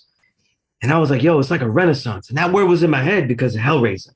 Hellraiser was one of my favorite MCs. You know what I mean? And it always broke my heart that he got an aneurysm. You know what I mean? When he suffered that brain aneurysm, it was like 2 months after we had built about doing a real in-depth interview. And I was going to try to get into one of the magazines. You know what I mean? Because what he was doing with Thug Angels, I love Thug Angels. That was one of my favorite duos. You know what I mean? Him and Shabazz the Disciple. And that shit broke my heart. You know what I mean? That's a penalty. It's one of my favorite albums ever, though. You know what I mean? And when that was in my head, so I said, yo, it's like a renaissance. And then I was like, that was the only media I saw right there. Complex, they would always say, you be at these events, right? Low life events, low in lyrics. Be like, yo, there's media here. And I said, who? Complex. You look the next day, they wrote about a nigga's sneakers. Wow. They wrote about his outfit. Look at Timeless Truth and the outfit. You know what I'm saying? Look at Superbad Solis's outfit, which is always crisp, right? One of the illest low lives you'll ever see, right? What about the bars? What about the music? You know what I'm saying? What about the song? The culture. You know what I mean? Shit like that. So I was like, yo, this shit's going to be invisible. If I don't talk about it, it's going to be invisible. That's how I felt. You know what I mean? And then now it's more and more invisible because you get one shitty record, and that's like a legend record, you know? Yo, Kendrick Lamar can really rhyme, but I could barely get through that album. You know what I mean? The brand new one, right? It was boring as hell to me. Yeah, I don't like that. I mean, I ain't even listen. And and it's like, you ain't missing anything, Lukey. He gets credit for being a revolutionary, but a lot of it is just liberalism. It's liberal ideas. It's nothing. Well, but see, you just said Obama would not have a problem with the lyrics. Like, then it's not. Of course, militant. But see, here we go again. You're talking about it. See, this is the media. This is the quote unquote tastemakers. People saying, "Oh yeah, you should think that Kendrick Lamar is definitely doing something edgy and woke and intelligent and special." When all he's doing are these like kind of spoken word albums, right? He's a spoken word artist, if you ask me. I mean, straight up, I like it. Don't get me wrong. I mean, everybody, I love All Right. I love a bunch of Kendrick Lamar stuff, and I'm, part of me for my opinions. But fuck you, that's my opinion. Hey, it is what it is. I think he's living off of the props of the Nobel laureate or whatever the Pulitzer Prize, excuse me. He got that, and then he became the darling of the barely top skimming media who are like, oh, now I know something hip. Yeah, hey kids, I know Kendrick Lamar, K-Dot. I got the new one. He gets credit for a lot of art projects. No disrespect to him. He gets credit for a lot of art projects, but to me, they're just more like R&B music. You know what I mean? Facts. Absolutely. I thought *To Butterfly* was the Erykah Badu album. Facts. You know I mean? Can't stand that joint. If you had Erykah Badu sing over the instrumentals of *To Pimp a Butterfly*, that shit stands with a lot of other albums, though. Wow. You know I mean? Wow. Yeah. Same type of music, man. Same type of music. I've never even listened. Listen, I know you talk about the Midwest and out there, but yo, that's why I be joking with my NYC shit. Because brothers out there, they be hearing a song and be like, yo, this beat is fire. And I'm like, yo, that's a Keisha Cole beat. You know what I mean? I'm like, that's Keisha Cole. You know what I mean? You gotta understand, man. Like high snap, that's just how it is in the Midwest, man. They, the Midwest being this crossroads, man. It's a crossroads. You get a lot of R&B influence on stuff, you know what I mean? Like coming from Chicago, I mean, think about it. Common. Speaking of, Common, Resurrection, that's a 5-mic album. Were you there during that era? Common Resurrection album. It's not for I Used to Love Her, but that's a special album in my life, though. That song was the album I was playing. That was the album I was playing when everybody else was playing Biggie's Ready to Die. Facts. Exactly. Thank you, sir. It's good to hear that. The song 1993, the song Maintain. That song Maintain? Yeah. Maintain the fight. Don't stop the fight. Yeah. He said in there, what type of rebel eats pork? And that Thanksgiving came along and I saw that ham on my table. And I pushed that shit off the table. You know what I mean? Remember the perfection, my older. You pushed it off the table? I pushed that shit off the table. She said, just move it aside. And I was like, yo, it's soaking into the rice and beans. You know what I mean? It's going to be in the arroz. You know what I mean? Like, I was like, no. Yeah, I don't want the flavor. I pushed it off the table. I disrespected. You can't. They worked hard for that. You know what I'm saying? I disrespected. I was a real dick. But for some reason, if I didn't do that outlandish act, I wouldn't have said no more, no more swine. Yeah. And all I heard in my head was, what type of rebel eats pork? Looping in my head. Looping. It's on loop, And it was crazy. It was crazy. I love that record, though. But for the rest of my older life, I apologize to her that every Thanksgiving I said it. I didn't mean to do that. Like you pushed the whole food off the table. The whole thing, that shit. Damn. Yeah, that's fucked up, man. Yeah, I remember when I stopped eating it, I just came home and I was just like, yo, I'm not, nah. They like, okay, so here's breakfast. I was like, yeah, I'm not eating that. But no more bacon, no more sausage. Avant-garde records pushing the envelope. I make jokes that he's my favorite pop MC, Common, because he's at the White House and all that shit. And he's so crossoverable, Absolutely. He's an adorable. He's so nice. All he's a good guy. All the albums he's been coming out with, though, I love all of those albums. I love the jazz element that he throws into them. They have such a good jazz ethos in those albums, though. They're so musically astute, you know what I mean? And he could rhyme. No matter what anybody says, absolutely. He's so stellar, you know what I mean? That's the kind of shit that I don't give a fuck if it's commercial or anything like that. This shit is dope to me, you know what I mean? He's an excellent actor, too. Yeah, he getting better. He getting better, though, you know what I mean? He getting better. Yeah, he's in G.I. Joe. I can't even say because I don't be following. Like, I don't be like, oh, Common's in this shit. I gotta watch it. I was watching G.I. Joe, and that man came on there. I was like, oh shit, he's G.I. Joe. I remember never watched the G.I. Joe movie, man. He was fighting Keanu, right? He was fighting Keanu. Yeah. Then he had Wick, Wanted. He's in Wanted. John Wick. He's fighting. And then what's the other joint where he Aces? What is it? The Aces movie? Smoking Aces. Or Smoking Aces. Smoking Aces. Yeah, he did a lot of good job. He did a lot of good stuff in there, yo. But oh man, being from the Midwest also. Being from the Midwest, Chicago. He's from the South Side. Right. But the echo, 87. You know what I mean, the echo. Yeah, and speaking of with mess, salute my brother, the God, King Kamon, man. Peace to God. You know what I mean? You know, all these years, so many MCs asked me to do songs with them and shit like that. You know what I mean? And I've been able to do songs with Napoleon, Sky Zoo, like Thanks, you know what I mean? And probably my favorite song I did was with King Kamal, the 9,000 Miles, you know what I mean? Because we were like, he's from out there, he's from Chicago, but he didn't get the knowledge straight up. He went through the NOI, he went through a lot of rigmarole to get the knowledge itself. And we was talking about like, yo, we call that the 9,000 miles that you got to swim, you know what I mean? And I was like, I didn't get the knowledge typical. Like somebody wasn't on the street corner saying, hey, yo, kid, come get this knowledge. I had to go get it. You know what I'm saying? I had to go into Harlem and go get it. You know what I mean? And then we did that song, you know what I mean? And he got that whole Chicago style, you know what I mean? So, and he was in those ciphers. That's why I mentioned him. You know, he was in those ciphers back in the day. You know, dope MC though. King Kamal, huh? Dope. Yeah, I'm not familiar. I got a that's why I'm knowledge on the young brother. See, there you go. Exactly. Exactly. Yeah. But yo, the common shit, I just love that jazz ethos, you know, and I think that one thing that happened, this happened ever since Jazzmatazz. Like people thought that jazz was like, it has to sound jazzy, the cliche of jazzy. And so nobody knew how to sample it though without having the character of jazz, like a Diggable Planets would take the character, especially on the first album. Definitely. But they realized like the second album was doing it all with funk jazz straight up. Like there's a mix on that Loac Home, which is incredible. But the Common albums, they're actually playing a lot of jazz style works. Like the Black America album, what was the one I loved? Black America, I did love that album.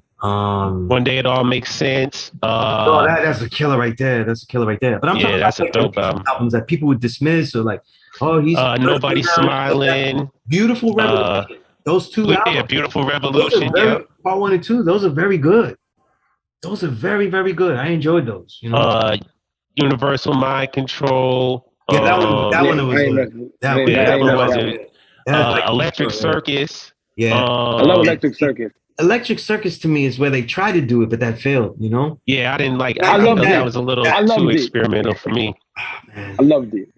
I wasn't really a fan of that one. Yeah, that shit. Yeah, I love B personally. I think B is one of his best projects. I think him and Kanye together, perfect synergy. You like Electric Circus more than B?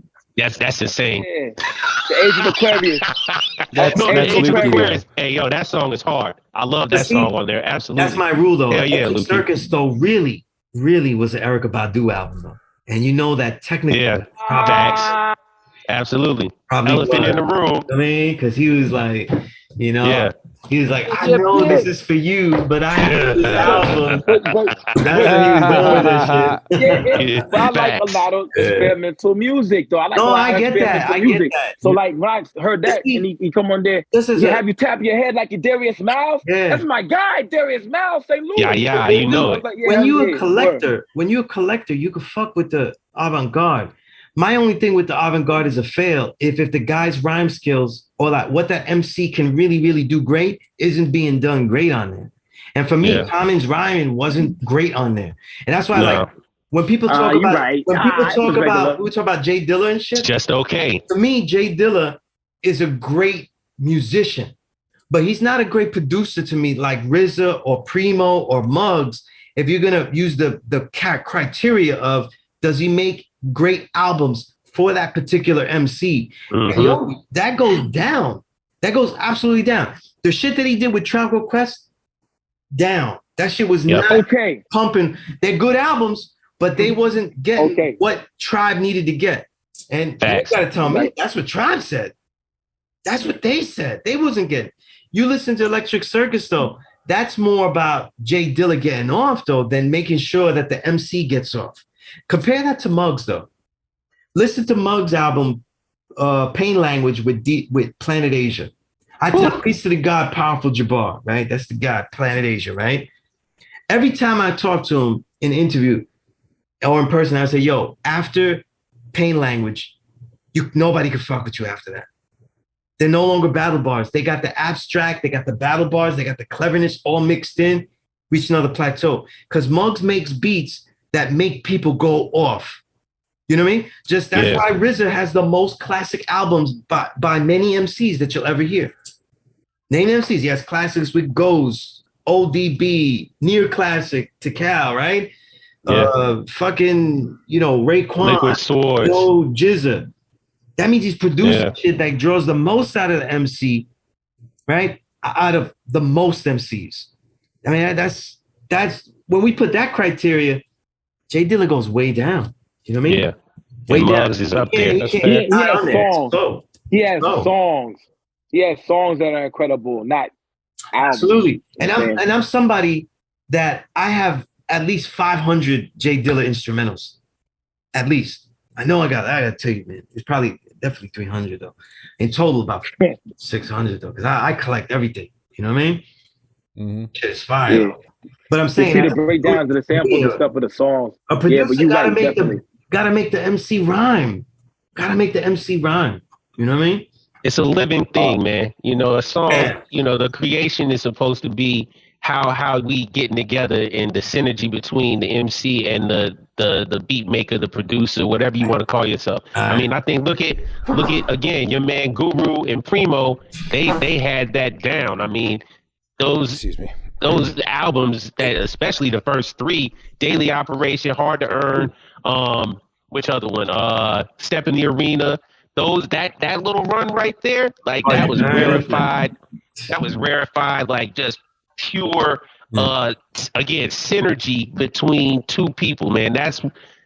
I love that era of Gangstar, like especially up to Hard to Earn. Hard to Earn to me, man, I used to play that album back to front numerous times a day. That Midnight Marauders, Into the Wu-Tang, and Illmatic, like all of those. Oh, and Ice Cube, Lethal Injection. Yes. Yeah, gotta throw Ice Cube in there, man. Speaking of, so again, something I want to say, like earlier you were talking about like the ethos and how the supremacy of New York or the New York region will never go away, and I respect that. I hear you. I get it. That's where you're from. That's your roots. But again, I got to offer as a rebuttal.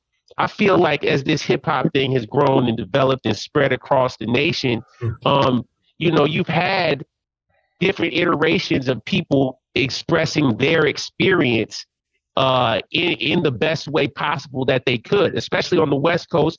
Those samples that they chose to rhyme over that fit their background, their lifestyles, right? Just kind of like how in the East Coast, I think we had TF from out West on with us earlier, and he said something that really made a lot of sense, that a lot of East Coast or let's just say boom bag New York beats, they give you that feeling of being in the city, that dark, grimy, gritty flavor, right? Whereas a West Coast beat feels like, oh yeah, it's a daytime, you're riding around, trying to hang out, or barbecue type stuff. Yeah. So I say all that to say, like, I think if you ever want to know what the Midwest is like, you can listen to that Common album that we talking about, Resurrection, but also Twista, Adrenaline Rush, the entire album, that Blue album, that you will be on the west side of Chicago. That is it. You will have the same experience. You'll feel the same kind of oh my God moments, like, oh, this is so vivid moments, is if you were listening to Illmatic. You're gonna hear that on that album. I tell you all to listen to Unsolved Mystery. That's one of the dopest songs on there. And just the intro, Overdose. Listen to either of those songs. But you got to be in a certain mind state to hear Twista. I mean, I think he's underrated, but I was a big fan. Underappreciated as well. I think this, right? Except for there's a lot of like and dislike that goes into all music, right? But when I mean this though, right? Just like we talk about, I had used jazz as the barometer. Just like jazz though, other regions can save the genre too and reestablish those. You know what I mean? That's why I mentioned like New Orleans will never be overtaken. But New York though, a lot of those great albums were made there. You know what I mean? Kind of Blue, these great albums were made there. You know what I mean? They were made while the musicians were there. You know what I mean? And they have that ethos. But Miles was never in New Orleans. You know what I'm saying? Mm. He went from his hometown and went straight to New York. And he was learning with Dizzy and Bird. You know what I mean?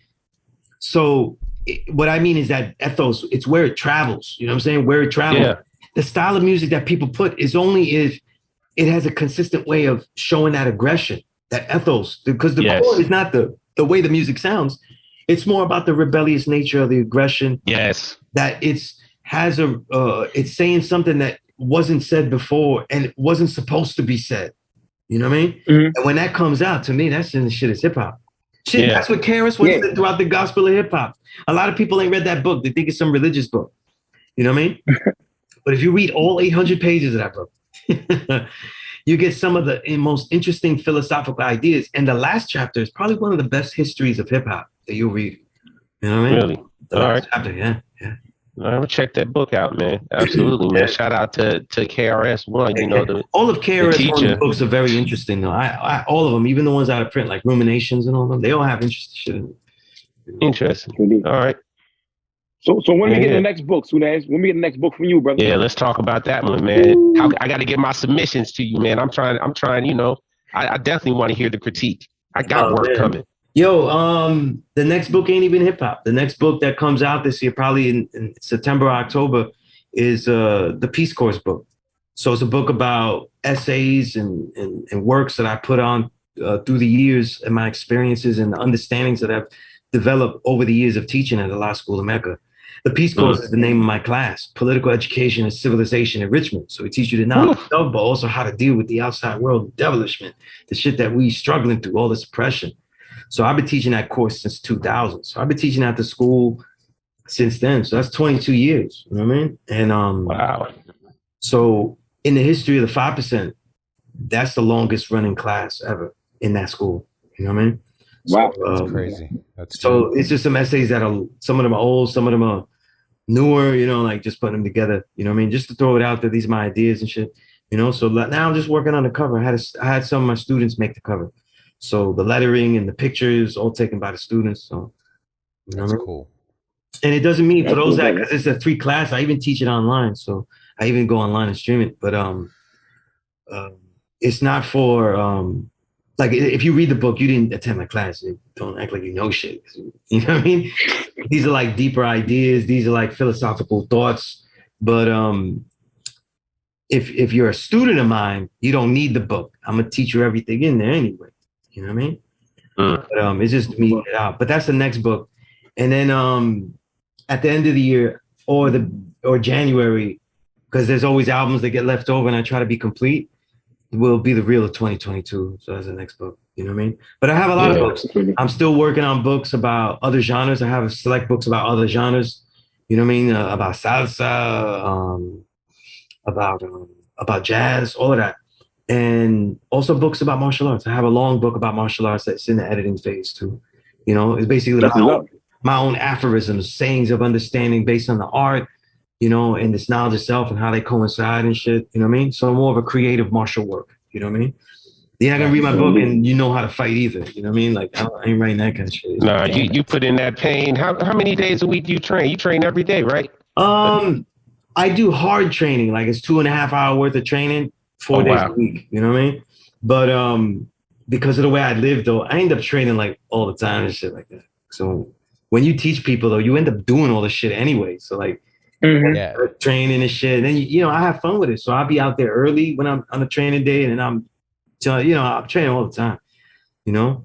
So sometimes if I'm with my kids though, then I'll just be like, fuck it. And I take 3 days off though, but I'll be secretly doing some shit when nobody's looking. Run outdoors. I got my dummy, Wing Chun dummy out there. I'll be running out there and just.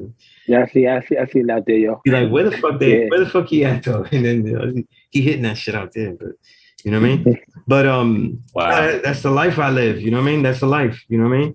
So like the way that I write is the way that I fight, you know what I'm saying? Like everything is the same. Everything is the same, you know? So it's two ways. Like when I write, I try to write the way I fight, or I try to write like the way Donny Hathaway sings. It's gonna be one or the other. Oh wow. You know what I mean? That's the thought process in my head when I write. You know what I mean?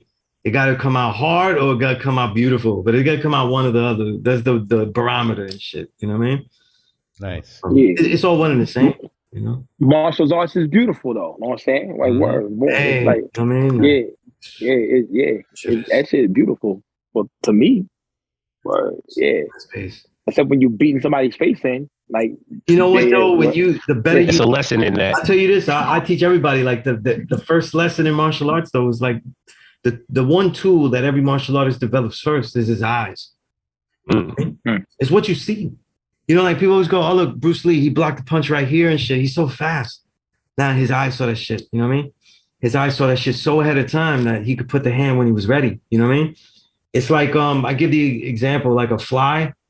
A fly has such detailed vision that when they study it, though, if you ever do your research about a fly, when you go to swat a fly, no matter how fast you are, that shit moves.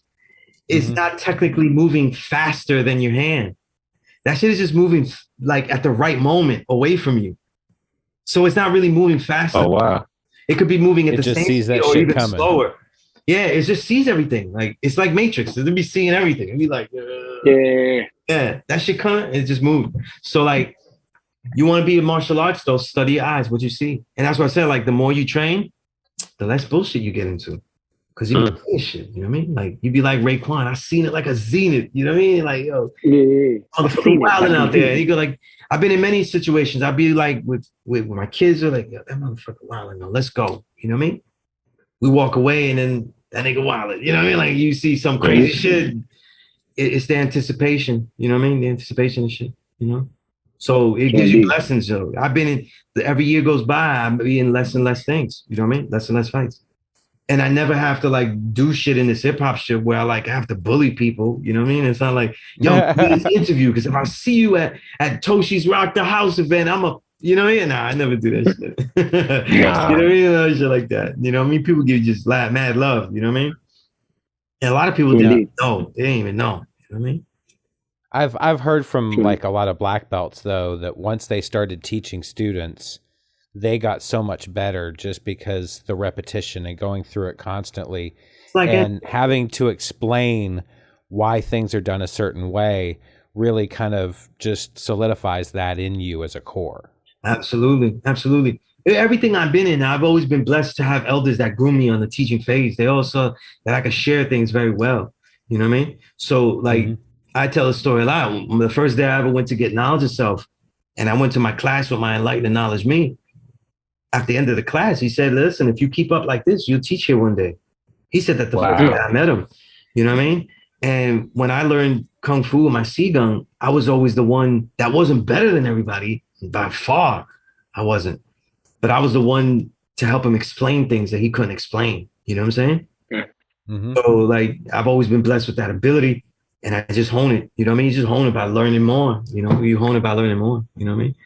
And when you teach people though, you start to study within yourself theory. You know what I mean? Theory becomes in practice because you see it in multiple people. You know what I'm saying? Right. It doesn't just work with you. It has to work with more people. So that is definitely is true, Iron. You know? It's true, man. You know? Indeed. So we got the book coming out in September, correct? That book is out. The books that's out now, like I got all three of my books out. This is, the first book I wrote, 2019. The Filtered Reels. So I put a whole bunch of shit in here. These are essays throughout the 2010s that I thought the most crucial. And I also studied 2018 in detail to show you like what's going to be, what it's going to be. And I call that filtered real, the essays from the invisible renaissance. But the real, this one is the new one out for early this year. That mammoth joint. And then this is the newest one, art on art. You know what I mean?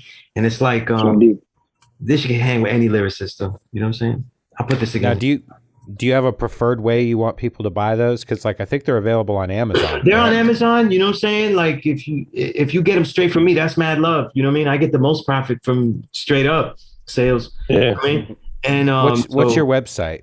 If I don't have a website, if people just email me sunez97@gmail.com, or if they go to premierhiphop.com and they just, they email, through premierhiphop.com, they could get the books. You know what I mean? Should follow the man on Instagram if you don't. Sunez, you know what I mean? All right. So reach out to him. #7, right? Sunez7 on Twitter. So you go with me on there. I get you all them joints, you know what I mean? Yes, sir. Definitely. Absolutely, man. What up, yo? What up? We have anything else? PrimoJAB and Karl, we got something else? Man, I don't know what else there could be. I mean, I feel like, again, this is exactly why I wanted you here. This is exactly what I think you do for the culture just in general at large. This episode, I think, is going to be different than a lot of our other ones just because you don't hear very much from us because I'll speak for me, but I think I speak probably for Karl and Lukey as well, man. I've been sitting here just listening to the way that you just have broken down everything, man. You have such a gift with language and you're so eloquent with the way that you deliver your theories and your opinions and your notions. Everything is so concise, man. And it's dope that you're so passionate about teaching and being an enlightener to people. It comes across in what you do. I definitely got to come to Harlem, man. I need to come to the school, man. I want to come to one of the classes. Absolutely. The last time I was there was like Show and Prove 2009, 10, something like that. I'll never forget Brand Nubian came on stage. It was dope. But yeah, that's the last time I was at the school. But I say all that to say, man, no, this is why I wanted you here. Appreciate it. There were immeasurable jewels that were shared. And I think, you just sparked more jewels in people that they didn't even think of. Like they're gonna be looking at MCs and sizing people up. Like, I'll say, I really appreciate that. I think that the work I do in music is to show an appreciation. Sometimes you have to appreciate certain things to properly gauge and put a proper barometer on things. You know what I mean? Yeah. Throughout, it's been a blessing to write about music, to be embedded in it, to find my own creative way of doing it. You know what I mean? You hip hop that shit though. That's the best part. Like you created your style of writing.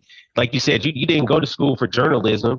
You just became a journalist by writing, and that's dope, man. You show and prove, bro. You did by doing. And that's what you're doing right now. I mean, I'm just eternally grateful for you being here, think, bro. Like in hip hop, when it gives back, I think the biggest blessing was when I mentioned Bones. Bones is a hero to me. He's like the father of my element. And Bones Malone. Absolutely. When my brother, the original, Rudy Lo, AKA Rakim Supreme Shabazz, he saw what I was doing in the community. And he saw what I was doing in hip hop, and he was like, "Yo, you should get down with the low levels." And I was like, "Yo, I only got like one pair of Ranger boots, like, and one shirt, like, you know what I mean? Like, I ain't really with it like that." But I covered so many low lives and their work that after we was at Sean Price's wake, you know what I mean? And people only know the Action Bronson incident with my elder Papa Wu, you know what I mean? Yeah. Perfection, freedom of love, man. I love Papa. Remember the imperfection, absolutely. The best. He was the best. And I remember Spit Gems. It's always Spit Gems, my man. And some other people was trying to explain what I am. You know what I mean? It's like, he's not one of those fucking journalists. He's a writer. Thurston House split through the crowd. You know what I'm saying? He split through the crowd. You know what I'm saying? He's big. Thurston House big though. And he split through the crowd. He said, "That ain't no writer. That's the skillistrator." And I said, "Oh shit." Skillistrator. I said, "Oh shit." And that's a blessing. And I was like, damn, man, every time something related to Sean P, I get a blessing. Like that man blessed me even in his wake. You know what I'm saying? And was yo, Thurston Howell uses the skill for everything. That shit came from the god B-Born, one of the IBM dancers for Nice and Smooth. And B-Born, he rhymed in a group with J Love called Concealed Weaponry. He's the one that called Thurston Howell skilling it. And then Thurston Howell just kept using skill as the thing, skillosopher, skilling it, right? Skill or die. Skilled, right? And skill or be skilled, When he called me that, I was like, man, I gotta use that shit. And then the low came because I got my L's, you know what I mean? I got my L's with Rudy, you know, Rakim Supreme. He told me, yo, come to Low Goose on a Deuce and show all your low. And so I made sure I was head to toe low. You know what I'm saying? I had to make sure I was head to toe low. The underwear, everything. I was like, yo, even the underwear got the joints. You know what I mean? I had to be like that. And right when I was doing it, it was such a hip hop experience because right when I was showing on my low, like the socks, everything. You know who was hyping me on? Sadat X, though. Oh, He was like, that's the guy. He never failed. Like, it was like a song. I was like, this should sound like a song. And I was fucking hyped, though. He's like, that's a song. You know, the God never failed. He always got the low. And I was like, oh, shit. So I'll never forget that. You know what I mean? And I was putting, and the reason I say it's such a hip hop moment for me, like the blessings of hip hop, because all that work I did to create something, people that are also creators with their own elements respected that. You know what I'm saying? And, you know, I was able to create and be part of a hip hop organization now that is making hip hop works. You know what I mean? And it's a blessing. You know what I'm saying? It's a blessing. You know? Indeed. That's why, like, when people see me and I'm like, yo, it's like Raekwon, the uniform do mean a lot. You know what I mean? Mm-hmm. Absolutely. Because I got love for those brothers. You know what I mean? I got love for the low lives. They, you know, brothers see what I do. If the low lives will give me love like the gods, you know what I mean? So it's like, it's beautiful, you know what I mean? True indeed. Man, that's amazing. I really appreciate, and I really appreciate you coming on. It's really interesting that somebody that has your background just refused to kind of fall into that role, because I think a lot of people that wouldn't have a journalist, you know, education, would kind of feel intimidated to just kind of toe whatever company line. And you stood by how you wanted to do it, and it's gotten you here, which is amazing. So, you know, just flowers to you. Thank you. Yeah. It was what Dave Chappelle say? A lot of integrity sandwiches. You know what I'm saying? Yeah. And a lot of those, you know, people I started out with, though, they run these joints now. 6-figure joints, everything. Yeah. You know, I don't say who they are and everything like that. You know? You got to. But I know the era. You can put your A's and B's together from what he's been saying. They know I got the books. They know I got the shows and everything like that. And they're like, yo, we got to hook up. We got to, you know how it is, you know, like, no doubt. You know, they're going to look through me when they see me. They'll be like, yo, what's up? You know, those bullshit handshakes, that fake niggas. Yeah, exactly. The soft shits. Save it, man. I don't fake kick it no more, man. That's something I've done to increase the quality of my life, man. I don't fake kick it. I don't, that's right. Like, yo, waste words with people like that no more. I talk about invisible renaissance and art, science, on music, but the biggest thing I throw on YouTube, on Twitter, has always been never respect fake. Yeah, absolutely. Respect fake all the time, man. And nobody stands their ground and nothing like that. You know what I mean? Nope. I just try to do my best to live like when KRS once said, you know, do other things. So hip hop, you won't abuse it. I try my best to make money off this hip hop, but I really, really try to make a living in other ways. You know what I'm saying? Because no doubt. I would never want to get to a point though where I have to like muscle to live and shit like that, because it's too hard to do it the way I do it. I wouldn't be able to do it. You know? No, that's a fact. True indeed. It's been an honor talking to you on this joint, man. Abundant with the knowledge that you have, getting up on this joint, man. And we appreciate you coming in. Y'all have taking time out of your business. Yeah. Yeah. 2 hours on this joint. Y'all build with all the people I love, man. My man Spanish Rand, the guy that loves me. Like y'all got the heavyweights though. I was telling Blue, I was like, yo, I said podcasts like this, like my man Ty got with that I was just there yesterday. What's the name of his podcast? Hip Hop Gems TV. You know what I mean? My man King Lo, you know what I mean? Shout out Lo, that's my man. King Lo. You know what I'm saying? Like these are all my brothers, you know what I mean? Like, you know, the God that can't do it. You know what I mean? Yeah. Peace to the God, you know what I mean?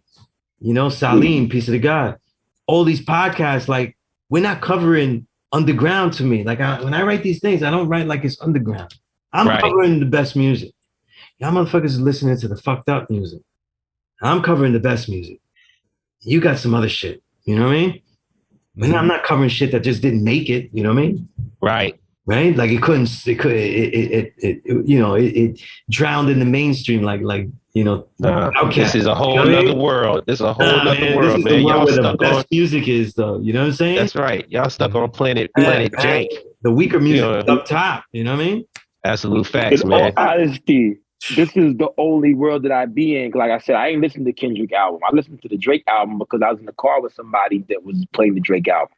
They forced me to listen to that shit. That wasn't my fault. I would never listen to it. Like I don't listen to that shit. My atmosphere, my world does not involve the real. No, that shit is music. Like to me, that shit is music that I'm gonna hear by accident though. Right. Like in places where I'm supposed to activate my Mac. You know what I mean? Yeah, yes, sir. Go get bitches and I have to be smooth, you know. Hey, we in the party. That's where we have to activate. You know what I mean? But they ain't really living music like when I'm, you know, like man. It's not on my radar. That ain't the culture. It's not on my radar. It's not the fact that different shit. I don't like it. That's what I listen to what I like. Yeah. You know what I'm saying? So boom, I don't like it. I don't like the whole thing, man. So I don't like it. I go listen. With the work though, like I try to give you the liking. People gonna know my like and dislike. If I write like 3,000 words about Kai, you know I like that shit a whole bunch. Yeah, but you're impartial still though, man. Like because I give you the earth, wind, and fire though. You know what I mean? I give you the reasons. Absolutely. You know what I mean? Like the reasons, you know, the earth, wind, and fire. Yes, you know, that's what it is, you know what I mean? Like show peace that I smacked the earth, wind, and fire. Peace. You know? So everybody out there, go pick up Sunez's books. He has 3 of them out right now that are like directly related to the culture. Go get them shit. They're not boring, you know. They're not boring. And they're not stapled together either. You know what I'm saying? They're not stapled together. Like Raekwon said, they're written exotically. You know what I mean? Real shit, yo. Fucking rambunctious shit on it. Some lovely, dope shit.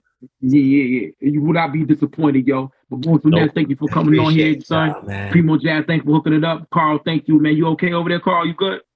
Oh yeah. I saw you sneezing. That coughing up belong. Yeah, I don't know what happened. I'll tell you what happened, man. Nobody noticed, but goddamn it, Carl was smoking a cigar and a square at the same damn time, man. Carl, you a monster out here, man. I'm high as fuck right now. Then he had a square in his hand. High as fuck like this and then do it like that. I'm like, damn, Carl, what you doing over there? You're a wild boy, yo. You're a wild man. Anyway, episode 47 of the Abyss podcast, the Invisible Renaissance with Sunez. The culture guy. I got the culture guy right here, yo. It's only right. It's only right. On the t-shirt. I should be on the t-shirt right there, yo. Boom.